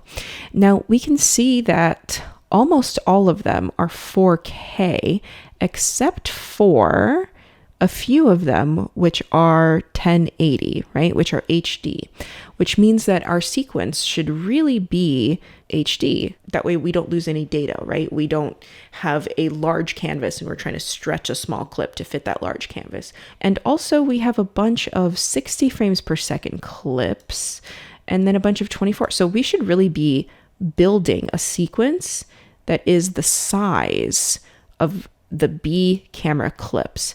So what we can actually do, I'm going to press tilde again on my keyboard to get out of this window. We can drag this clip to the new item icon. And when we drag it, it creates a new sequence.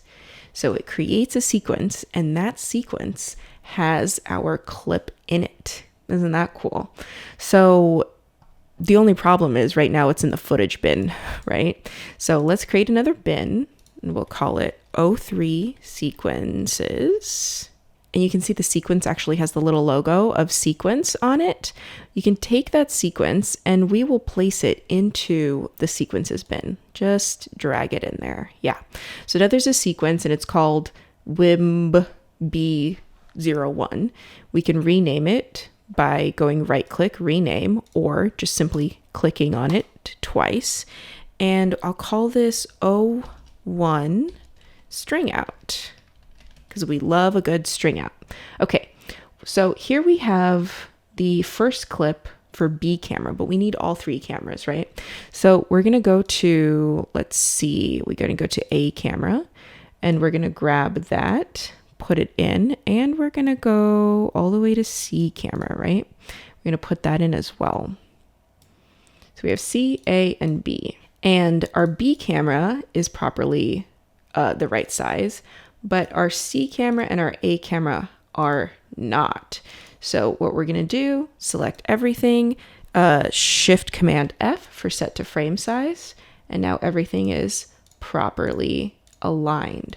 But not only are they not synced up to each other, they're also not synced up to the audio, because when we go out here, grab the audio as well, it's just, they're all mishmashed, right? And how can I tell? Well, I can just simply look at the waveform. When you're looking at the waveform of something, you can see where it doesn't quite line up. For example, I can just make all the waveforms a little bit thicker here so that we can see them. You see this little dip right here? Well, this little dip happens here, here, here, and here, right? You can use these little moments to kind of see that this clip is not lined up. So I'm going to use the right and left arrow keys to see the exact moment that the slate hits. So that's on this magenta clip that's at the top, right? So the slate hit, but you can also see it in the waveform. You can see that little spike that happened. That's the slate hit, right? So you can check for the spikes in the other waveforms, and you can line it up just visually like that. Now, you don't have to have a fancy slate every time. You could just clap your hands and it does the same thing. It takes a long time, right? So let's try to do that again. Let's grab B2 over here, and let's grab an A2, stack that on top of it. Let's grab a C2, and let's grab the audio. So an easy way to just make sure that everything is perfectly aligned is select everything, right click, and click Synchronize. Then make sure that your synchronize point is audio. It's going to analyze that audio waveform, and it's going to sync everything up for you so that you don't have to do it manually, which is pretty wild, if I do say so myself.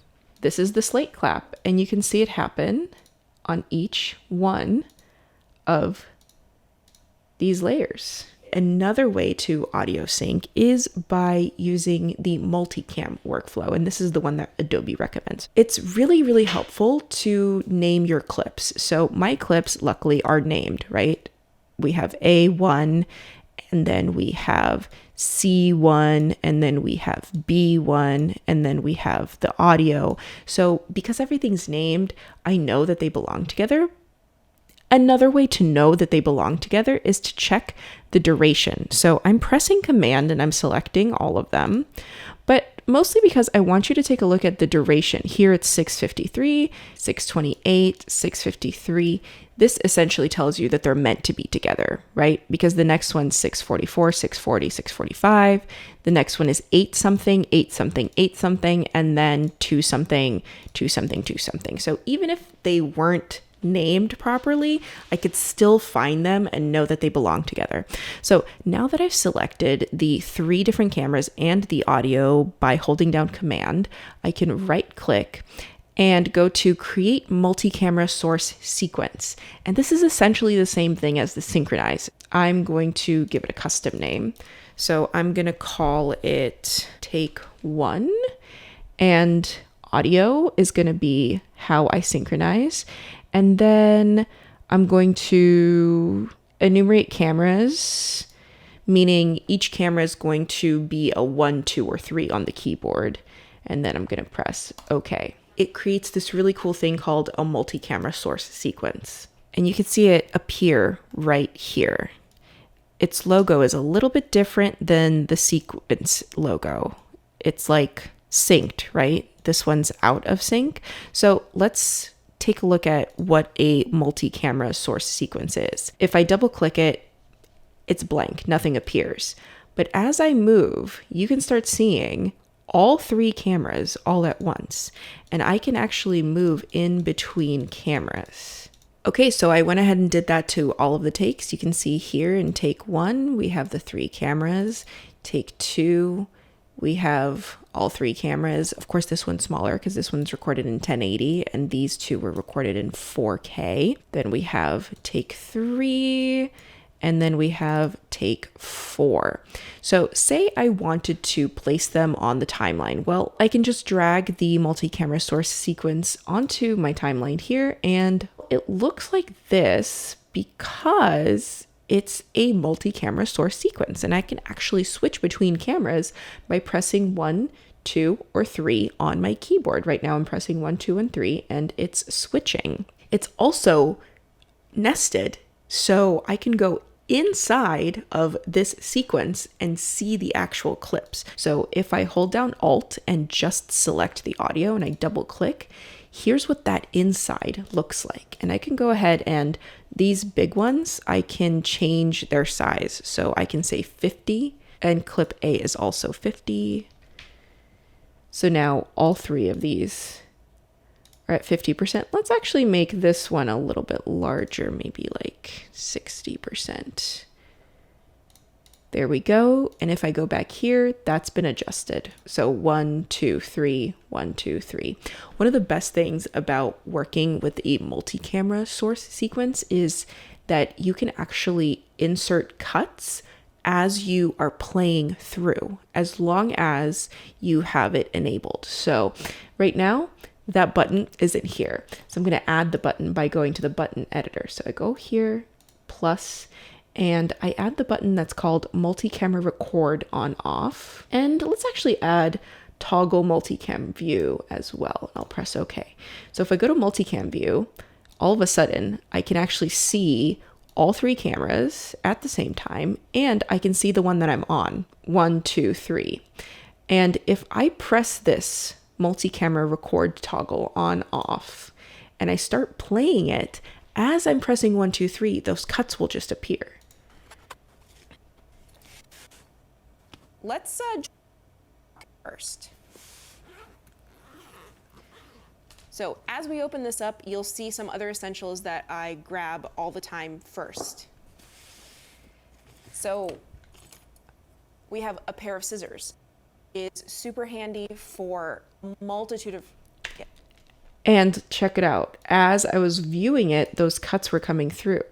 There all those cuts are. If I want to change any of them, I can just select it and like press 3, for example, and that goes to 3. Press 2, for example, and that goes to 2. If I want to change where the cut is, I can use the rolling edit tool by going to N, that's N on my keyboard, and just rolling that edit left or right to change where it is on my timeline. And then later, if I want to not be looking at the multicam view the whole time, I can just select it, right click, go to multi-camera and go to flatten. And then it breaks it up into all of my original clips. But personally, I love to see my clips laid out like this. So remember before when I dragged it in and it was like this, like one nested clip?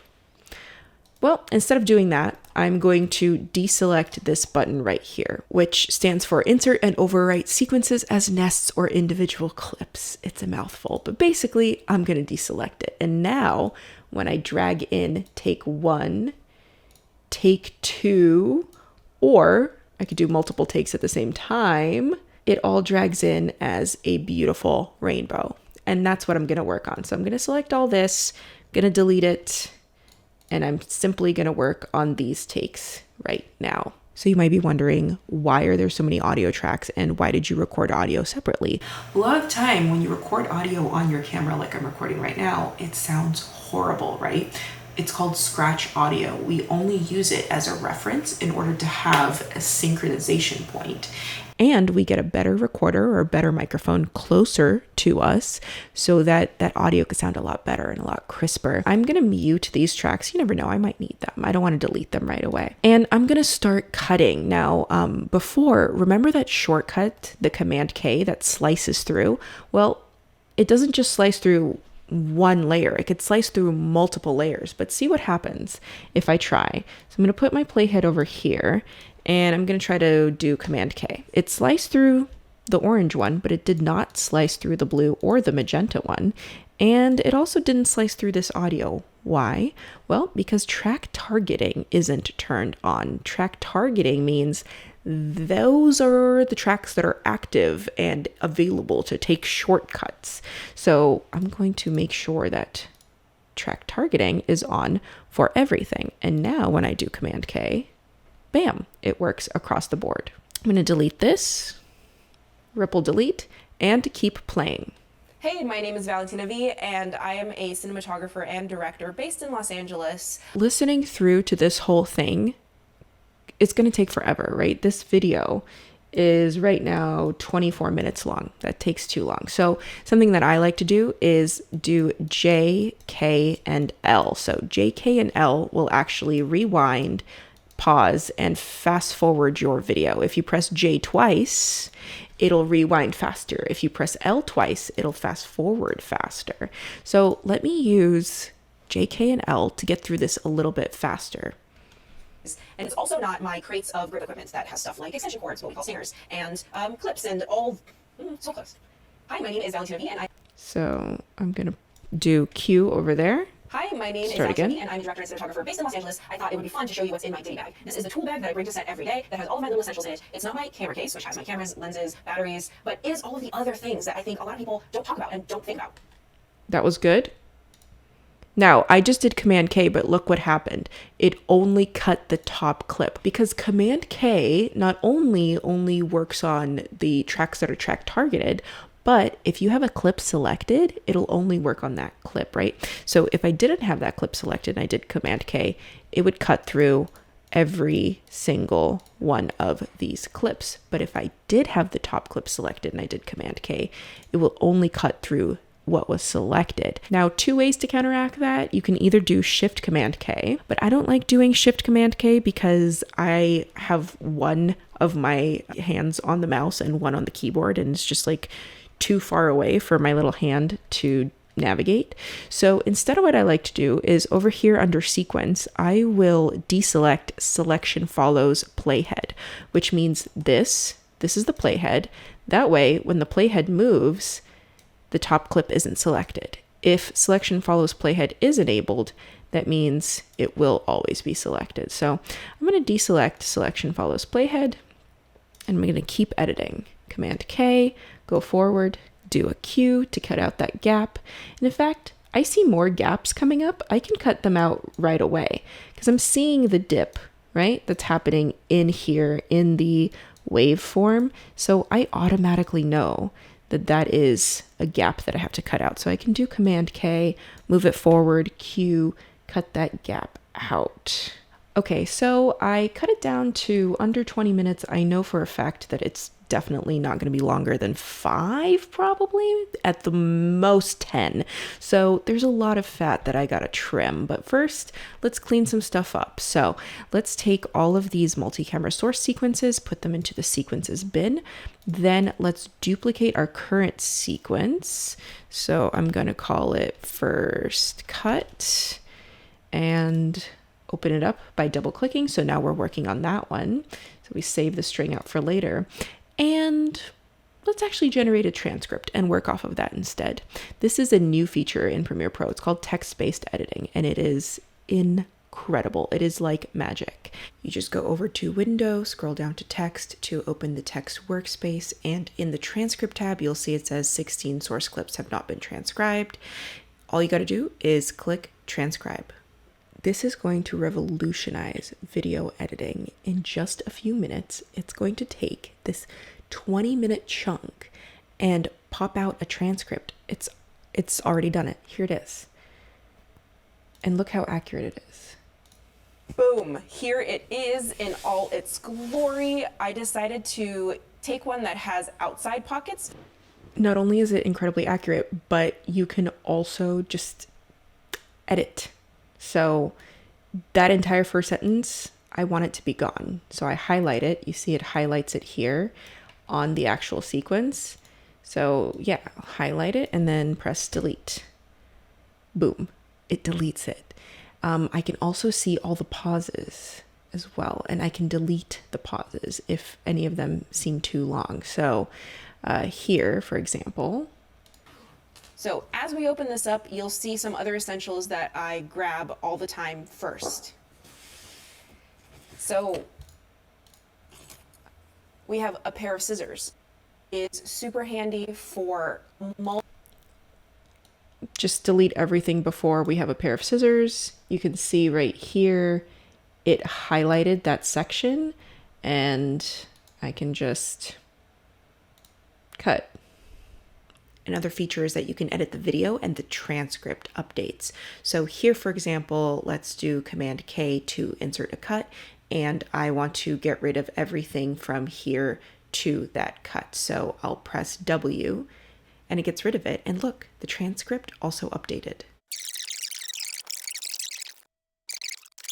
Okay, I cut it all up. I think the last thing I'm going to do is, because I recorded the intro at the end, so I'm going to take the intro, there it is, and I'm going to cut it out. I'm going to go to the very beginning here, and I'm going to paste it. And then the intro I recorded at the beginning, I'm going to just delete it. Something that happens when you're cutting stuff up like this, especially for a long video, is that when you are done cutting up your audio, you might step on a line ever so slightly, maybe like, I don't know, you're half of a frame off, but it sounds bad, like in this instance. Having a headlamp, right? Like you just need a little bit of smoothness there. So for that, I go into effects and I'll go into audio transitions, crossfade constant power, and I'll drop a constant power transition and double click, and I'll literally make it just 2 frames wide like that. So it's the tiniest little transition, but it really helps. Listen. Is a headlamp. Having a headlamp, right? It helps transition. So I'll go ahead and select it. I'll copy it. I'll zoom out all the way.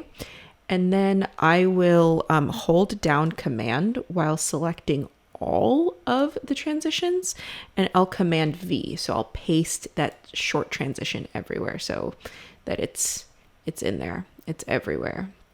Next, what I think I'll do is I'll just make sure that everything is aligned with the colors of it. And I'll do it in this way. Instead of hiding and unhiding, hiding and unhiding, and trying to mess with the colors, what I'll do is I'll shorten this top clip a little bit so that I have the bottom clip exposed. And I will open up Lumetri color.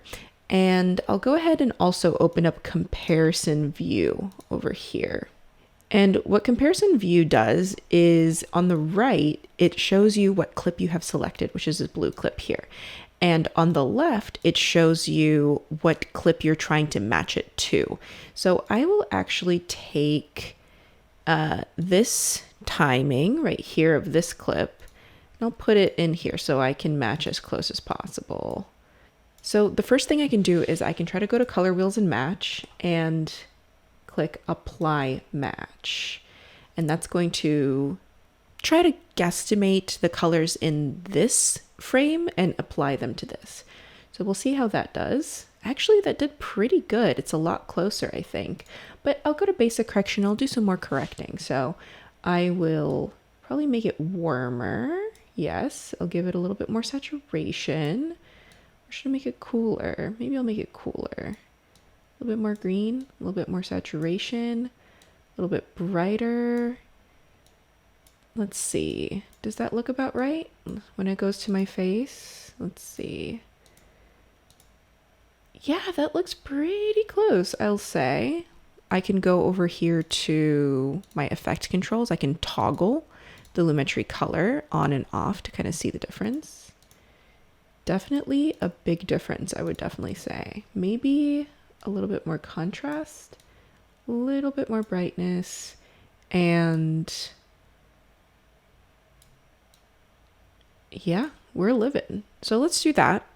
All I'm trying to do is match this to this, right? And let's actually see what this looks like. That looks pretty good, actually. Okay, cool. Except I would want to kind of punch in a little bit. So let's punch in like 70% and then move it down. Yeah, something that maybe even 80. And then move it down. There we go. Great. So basically what I want to do is I want to apply the motion controls of this orange clip to all of the orange clips. And I want to apply the Lumetri color of this blue clip to all the blue clips. Easy to do. So again, you just go to the blue clip that has it, Lumetri color, Command C for copy, right click, go to label, select label group, deselect the one that already has it, and then paste, right? Now all of them have it. Same thing for this orange one. So we're going to select the motion controls, copy, right click, label, select label group, and I can deselect it, but I also don't have to deselect it because it's not like it'll apply the motion control twice. There's only one version of a motion control. So I can paste. And now if I hide the top two layers, get out of comparison view, all of the bottom should be perfect. Great. I also want to maybe help myself a little bit, start placing some markers above here to kind of help me determine where to place my B-roll footage. So first let's go to the transcript over here in text and I can search for stuff. So I will search for multi-tool. I'll just search for the word multiply, multi-tool. So it kind of shows me, okay, where the word multi-tool is. My multi-tool right there. So I know that that's me talking about the multi-tool. I'll go ahead and press M on my keyboard to create a marker, and I'll hold down Alt and drag to give it a duration. I can even double click it, give it a name. So I'll call this multi-tool. And then later when I'm looking for, oh, where should I put my B-roll of the multi-tool? I'll know exactly where to put it. I can just continue that throughout. Make sure I have selection follows playhead disabled. M, drag. So here I'm talking about my light meter. Great.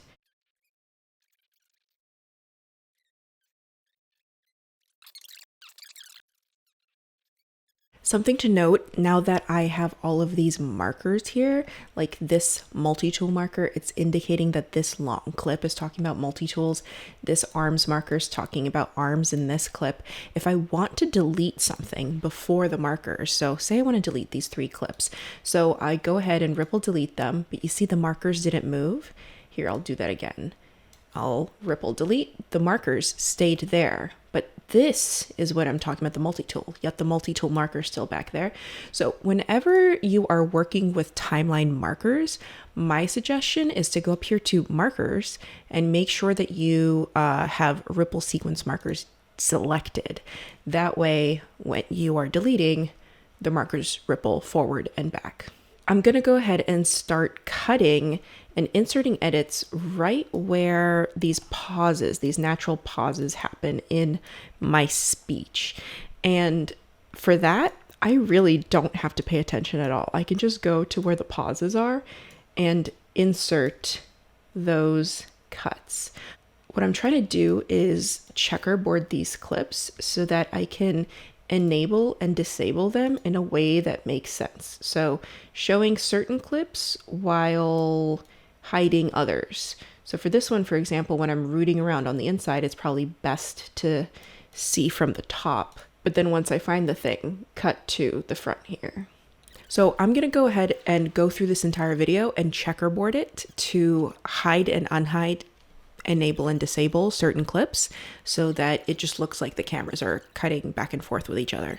One thing that I want to mention when it comes to color correction, right now everything is the same pretty much, right? I match the cameras, but say I want to apply a look to every single clip here, no matter if it's enabled or disabled, I want to apply an additional sort of effect or color.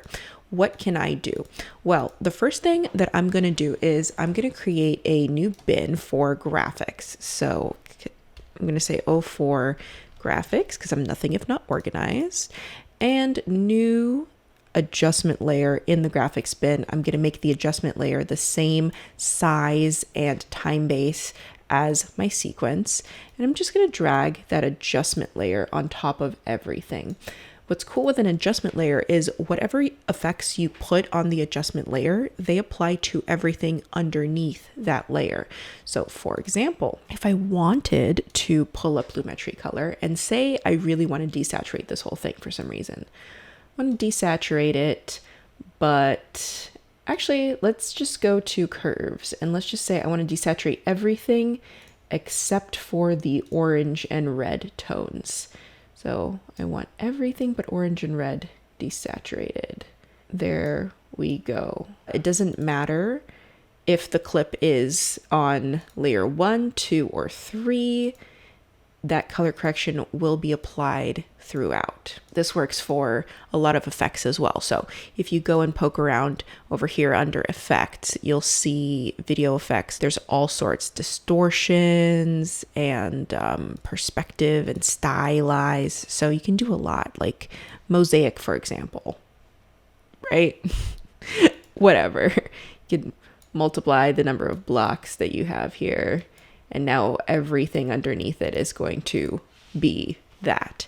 Or you can cut this to size and then delete the rest, and then only the stuff underneath this adjustment layer will have those effects, right? Nothing else. Now that we have everything laid out, let's actually start putting our B-roll in there in a similar way to how we did it before, with a little bit of a twist. So let's go back to our project over here in footage. And remember, we colored all of our B-roll this green color. So let's do the same thing as we did before, because right now, if I pull it up, let's pull up one of these B-roll clips. See how it plays through kind of jittery, because even though it's recorded at 60 frames per second, it still plays back in real time. So I'm going to select all of these clips, right click, go to modify, interpret footage, assume frame rate 23.976. And now all of these B-roll clips will be in slow motion. So we're actually going to make a string out of just the B-roll. So we'll go to sequences, do new sequence. We'll go with whatever the first preset is, and we'll call it O3 B-roll string out. So it's just the B-roll here. We'll go into the footage folder, we'll pull it up as icons, and we will just hold our fingers on I, O, and comma, right? And we'll just start building this sequence very, very, very quickly. I, O, comma.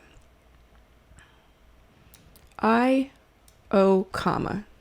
So essentially what I'm trying to do is I'm trying to build a string out that is just B-roll clips, right? But not only the B-roll clips, only the best portions of each B-roll clip, because there's so much, reframing that's going on, making sure things are in focus.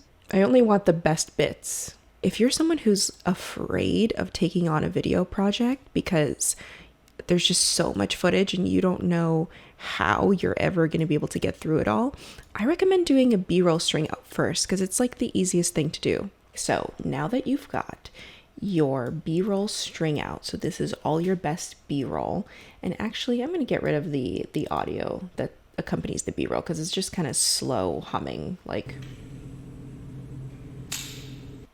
right? So I'm just going to select Alt or Option, select everything, delete that, and then select everything here, go to set to frame size, make sure everything's the right size, and I'm going to pancake these sequences. So I'm going to put the B-roll string out on top, the first cut on the bottom. There we go. So now all I have to do is drag the relevant B-roll clip, I should say the relevant portion of the B-roll clip, into the relevant section on our timeline. And guess what? All the sections are already labeled for us with these markers. So I don't even have to listen to anything. I can just go, I can see this says C47. So I'm going to go to the thumbnail where I'm showing a C47 and drag that in. There we go. So let's find where we got the B-roll of the cables. It was right here. The laser. We'll grab one of these. Put that in, and one of the readings. We'll put that in.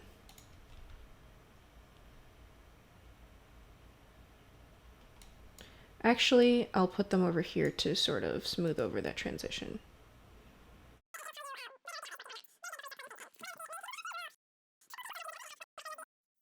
Okay, that's all of the B-roll done by pancaking the sequences together. So thus far, what we have here is we have the 3 cameras, and then on V4, we have our B-roll.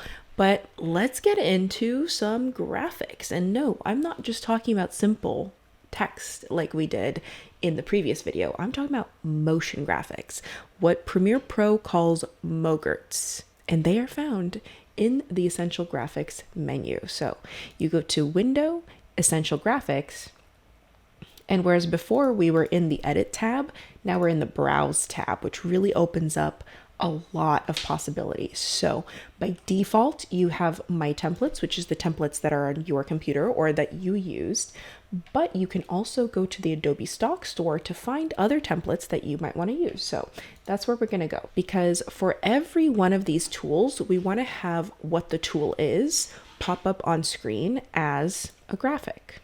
We can make these thumbnails a little bit larger so we can see better. And you can see Premiere Pro has 44 pages of free lower thirds here. As we go side to side, we can see a little preview of what the graphic is. So we're hover scrubbing through the graphics, and honestly, this one looks pretty great. The glowing gradient. Let's see if we can find some other cool ones. I'm actually choosing this one called Clean and Bold Aesthetic Glitch Title. So let me bring it in onto V5 over here. And it lasts a little too long, so I'm going to shorten it up. Also, I'm going to go over here to background controls and turn down the opacity and the overlay, so it's just the word. I can change the word, so I'm going to go scissors. I like this font. Do I want to change the font? Franklin Gothic? No, let's make it something funkier. Chunk 5, that sounds like a fun font. A little bit smaller, cool.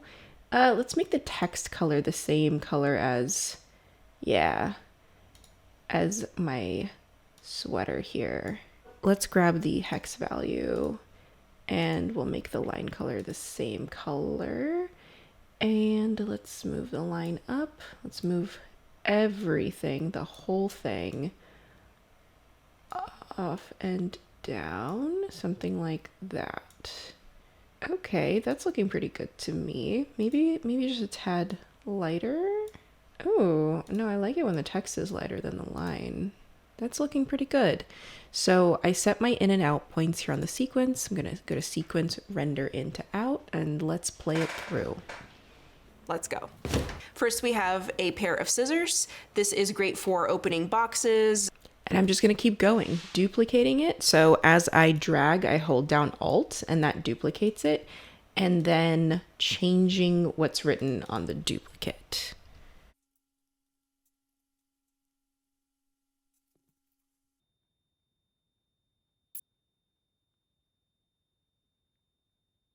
So now that we have all of our titles done, we can also generate subtitles based on the transcript that we did before. So that is just super cool. So here's the transcript. It's in the text window. And if you lost it, you can find the text window under window. Make sure text is selected and you have your transcript. And all you have to do is create captions from the transcript. So you can either go here to the three dot menu, click create captions, or go over to the captions tab and select create captions from transcript. And it's going to ask you a bunch of your preferences. So I'm going to go to subtitle default format, subtitle style right now, none. Maximum length in characters, I'm going to keep it pretty short to make sure that the lines are single, there's no double lines, there's no gaps between frames. And the minimum duration in seconds, oh gosh, no, it should be low. So, because I talk fast, so 1.2, I feel like maybe 1.5. And I'm going to click create captions. In no time at all, it has created captions and you can see them down here. It's also added them to a separate track called the subtitle track. So all the subtitles are up here.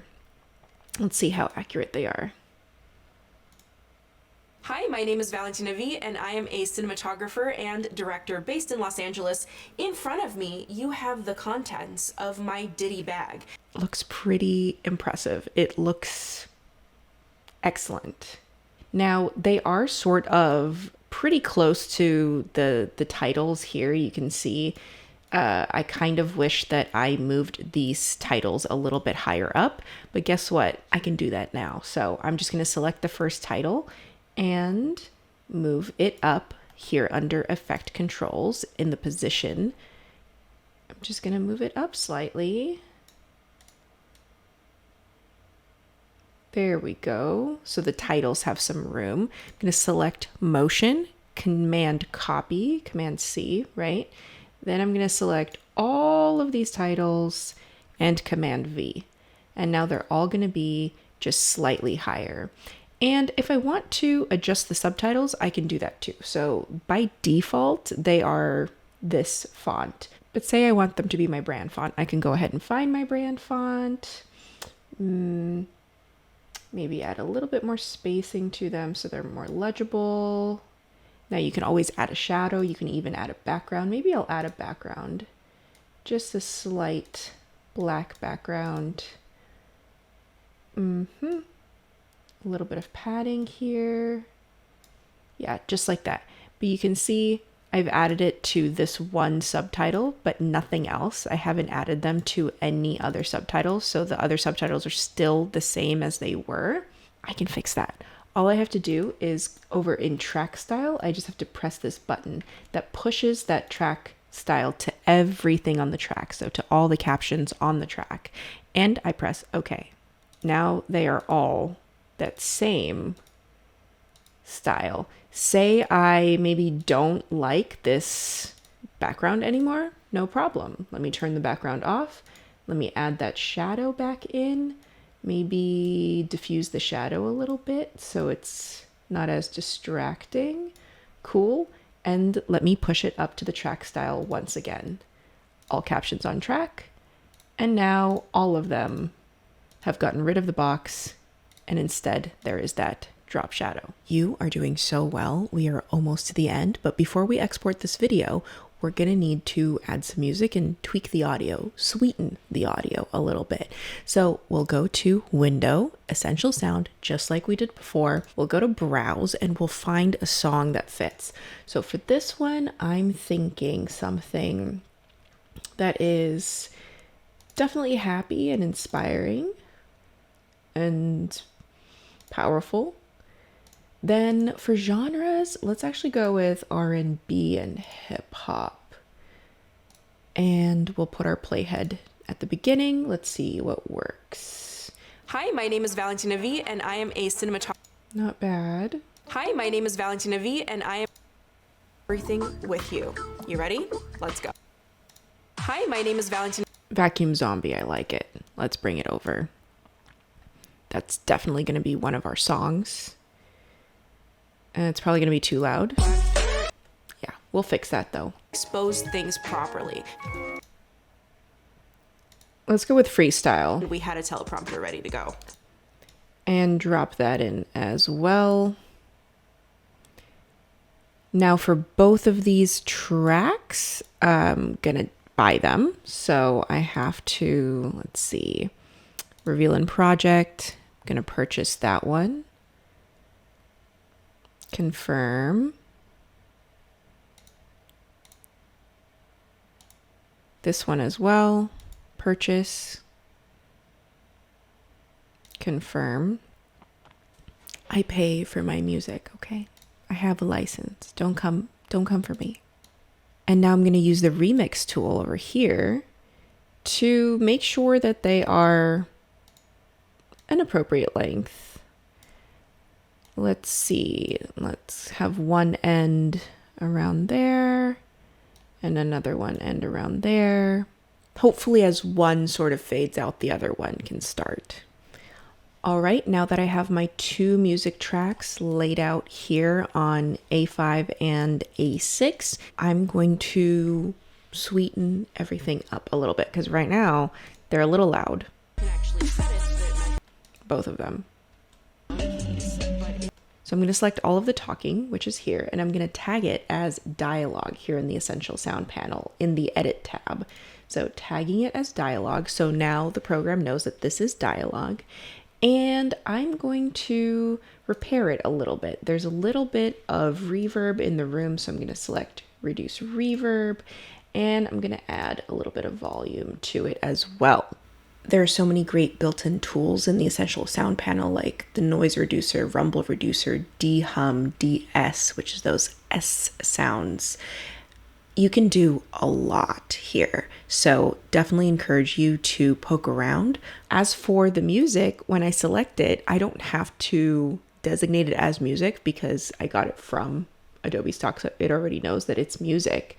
But something that I can do is enable ducking. So if I enable ducking, it essentially, the volume of the music is going to get lower whenever I'm talking and higher whenever I'm not talking. So for example, this moment where I am blinking the flashlight at myself, I am not talking, so the music should get a little bit louder when that is happening. So I'm going to select both of these, enable ducking, and then play with the ducking controls. So I'll make it pretty sensitive, but I won't duck it too much. I'll make the fade duration pretty fast because it only happens for a short amount of time. And I'm going to generate the keyframes. And you can see on this volume line, stuff will start to appear. So you can see these keyframes that are making the volume go up and down. Let's actually duck a little bit more each time. So, and give a little bit more of a fade. So generate the keyframes, and you can see that the slope is going to go a little bit higher. And you know what? I'm going to make it less sensitive. I think it's now ducking on every breath. So I want it to be less sensitive. Generate those keyframes. So this is really helpful when you have a video where there's a good combination of talking and showing.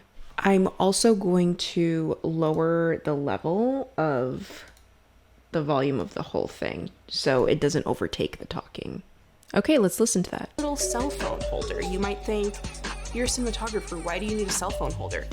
It actually helped me out literally 2 days ago. Let's turn everything down a little bit and let's make the duck amount less. Now, before I go ahead and export this, I want to make sure that everything is rendered because then my export's going to take less time. So you can see more than half of it is rendered. It's all green, and then a lot of it is not rendered. So I'm just going to go to Sequence, Render Into Out, and render the rest of it. All right, we have the edit done. We have the graphics. We have the captions. We have the music. It's time to export. So instead of import and edit, you are going to the export tab, and exporting is so easy. I'm going to tell you. The first thing you do is you find a name for your export. So for me, what I like to do is I like to do the date. So 2023 0631 underscore, and then I will write what this is. So what's in my bag underscore 01. That is my naming convention at all times. The location is going to be the exports folder that I previously made. Save. And then the easiest thing of all, just go match source, adaptive high bitrate. That's literally all you have to do, especially if you're just putting it on YouTube, don't worry about anything else. Format H.264 is going to play pretty much everywhere. Doesn't matter, Mac, PC, phone, internet, and yeah, there you go. This is going to be quite a hefty file when it finishes. So if you want it to be a little bit less intense, I recommend going over here to more and changing the target bit rate. So right now it's 15. If you want it to be a little bit less intense, maybe change it to 10, and you can see it has changed the file size. Over here under captions, you just want to make sure to burn captions into video. And over here in range, you can select the entire source, or you can select source in out. What source in out is if you need to only export a portion of your video, you just select I and O. And then when you go to export, you can select source in out, and it's only going to export that little bit of it. But for us, we're doing the entire source, and then you click export. You can also click send to media encoder, and that sends it to another program that can run a queue of videos, which is very helpful if you're trying to export multiple videos at the same time.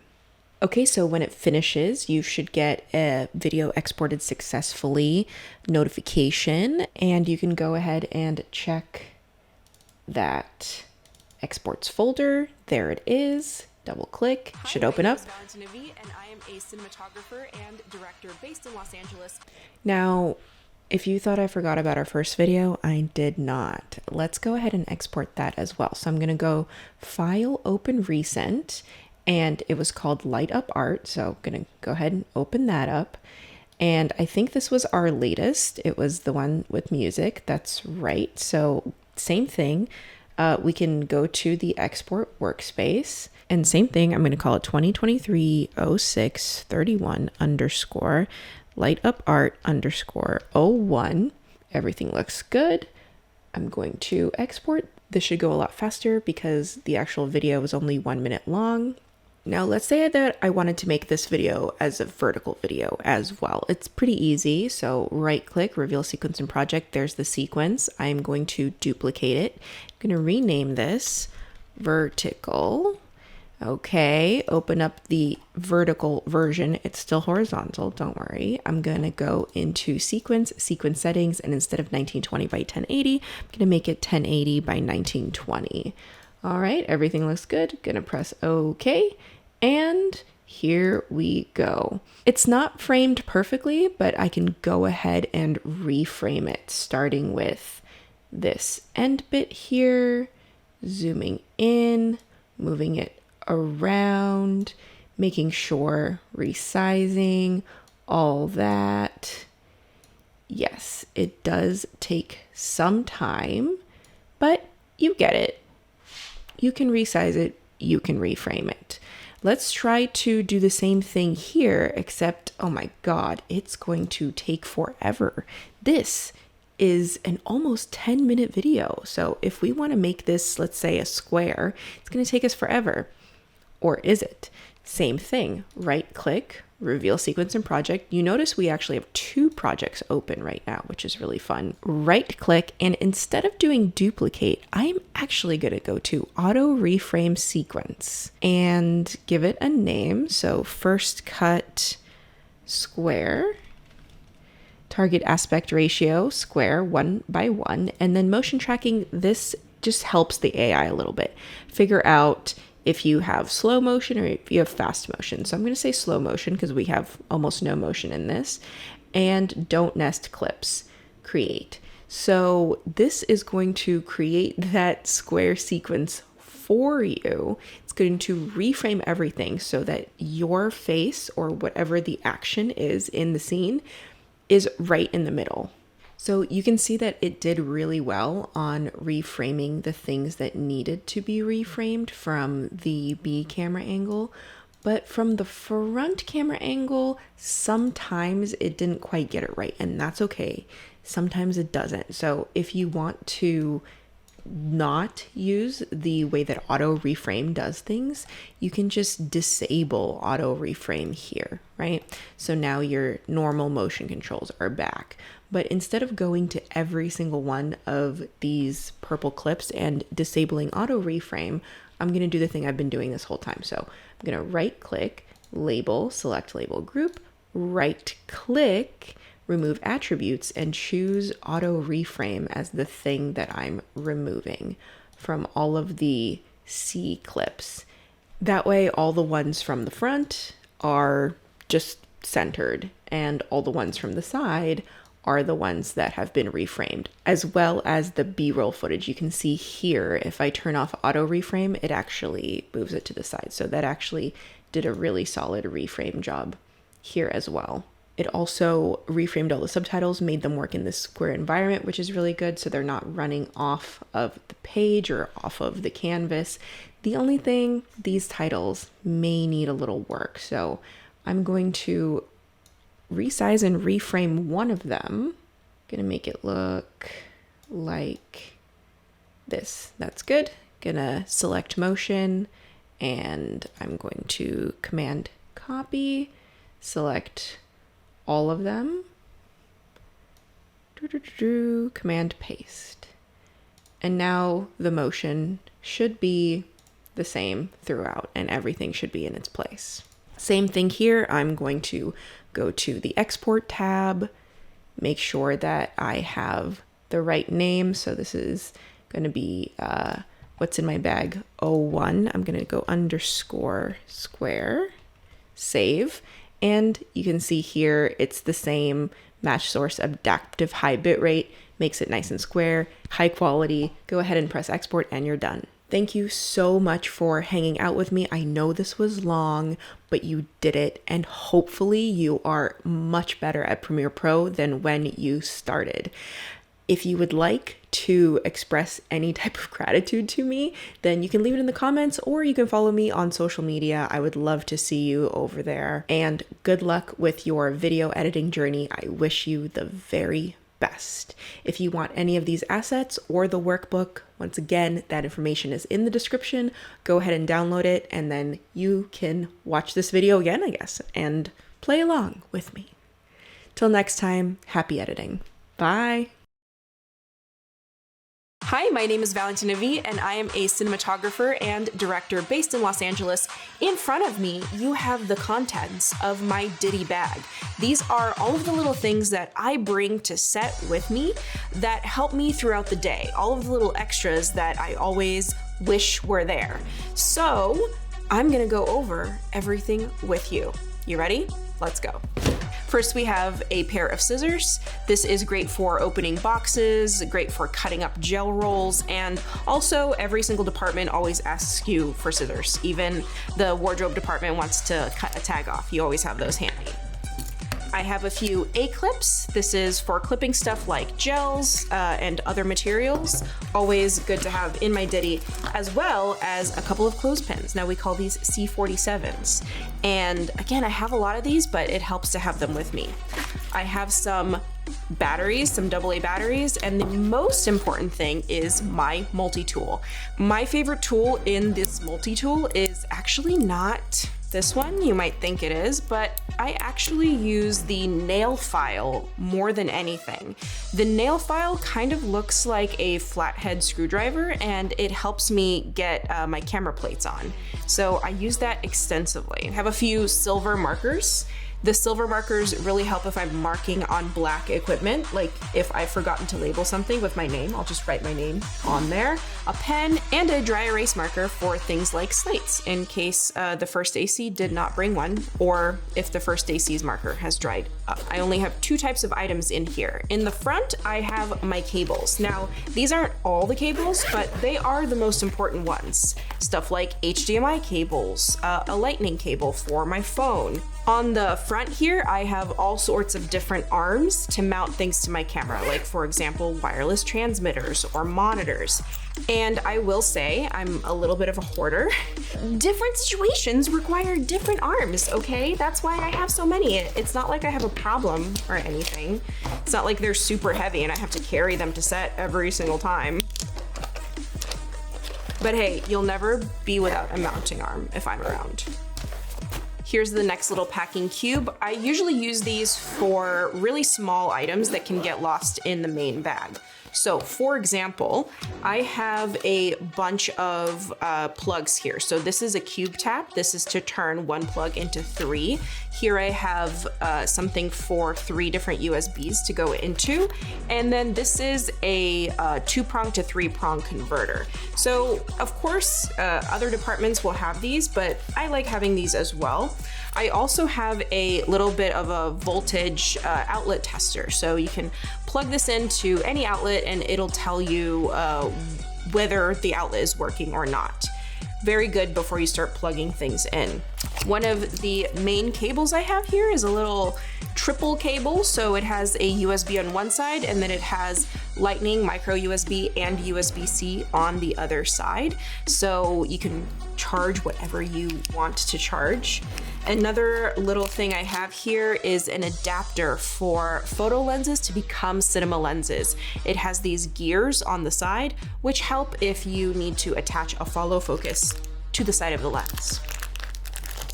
I have an extra camera plate, can never have too many of those. Sometimes you lose one, sometimes you brought your tripod to set, but your camera plate is attached to the camera that's at home. So having one on standby is always useful. I used to bring measuring tapes to set and I got a couple of pretty deep cuts on my fingers. So now I use a laser measure. And this is really helpful because you can either measure from the front right here where the laser comes out or from the back of the laser measure. So if you want to measure from wall to wall, you can actually set it so that it measures from the back. It also has bubble levels on both sides. So it's a 2-in-1 tool. You can use it as both a bubble level and a measure, something that you can't do with a regular measuring tape. I have a little case of extra screws for camera plates and such of all different sizes, 3/4, quarter 20s. These are incredibly helpful because they're really small, so you can lose them really easily. Having extras is very handy. I also have a cold shoe extension. So this can turn 1 cold shoe into 3 cold shoes. So in case you need to mount something that has cold shoe mounts, you can multiply the amount of mounts on your camera. And surprisingly, this has also helped me out a bunch. I have a little cell phone holder. You might think, you're a cinematographer, why do you need a cell phone holder? It actually helped me out literally 2 days ago when someone who needed to do a teleprompter script on camera didn't have a teleprompter. So I busted out my phone, I put this on top of my camera, and we had a teleprompter ready to go. Lastly, I actually have a few gifts that I like to give to some crew members at the end of the day. Maybe they went the extra mile, maybe they were a PA who was really on top of things. So I have a little slate pin. How cute is that? And it actually works. So I give these away. And also sometimes people keep trying to take my multi-tool from me. So I will give them a multi-tool. So this is something that is also on my phone keys, but it's a little snowflake multi-tool. It has a Phillips, it has a flathead, it has a bunch of hex keys in here, and this is a really, really good gift. Next, I have my light meter. This is a must for every cinematographer's toolkit. It shows you how much light is being cast upon any object in your scene, and it'll help you expose things properly. My favorite tool. It also, honestly, it makes you look really cool. You're just like going around doing this. You see people when they're doing this all the time, they're like trying to hide the ball. It's because the ball is actually omnidirectional. So when you pop it out like this, then every light hitting it is being registered. So like this light above me is being registered, the lights behind me, that one. But then when you close it up and you angle it, then it's taking a reading directly from that light, but you can actually hide it some more like this. Also, you notice I label everything with my name because people on set, they like to take stuff that's not theirs. Next, I have a tiny, what we call an on-camera light, but it can be used for anything. It can be used to light up your space wherever your camera bag is so that you have a little bit more light there. It can be used off the side as an eye light for your characters in case they don't have an eye light to make their eyes sparkle. It can be used if you are walking around with your camera and you just want a little bit of extra light on the front. So you just turn it on like this. And this one happens to be RGBWW, so it has all sorts of modes. You can turn it to whatever color you want, whatever saturation. Let's make it less saturated, more saturated. And of course, intensity is at 100% right now. So let's take it down to 0 and all the way up. These days, a lot of lighting is LED lighting, so you can touch it. It's cool to the touch, but you never know. Sometimes you might show up to set and they may be using some hot lights. So I like to have a pair of gloves in my bag at all times. These gloves right now are attached to a little belt clip. So when I'm not using them, I can clip them to my belt and they can just hang out with me. 2 types of flashlights, one that you can hold in your hand, look around. And then another type of light that I have is a headlamp. Having a headlamp just opens up your hands so that you can look through your stuff. You can do whatever you need to do without having to hold a flashlight. A few more things left here on the inside. First thing, a pair of headphones. You never know. Lastly, I have 2 full sets of hex keys, also known as Allen wrenches. I have a full set of metric and imperial. They're slightly different, and they just help with anything. Like your tripod is wonky, you need an Allen wrench. Your camera plate is on wrong, you need an Allen wrench. Your camera cage needs help, Allen wrench. So absolute must. All right, that's it. I hope this was informative. If you have any other questions, please do let me know in the comments. I would love to answer them. Also, if you want to see anything else that I bring with me or you want me to elaborate, let me know. Till next time, happy shooting.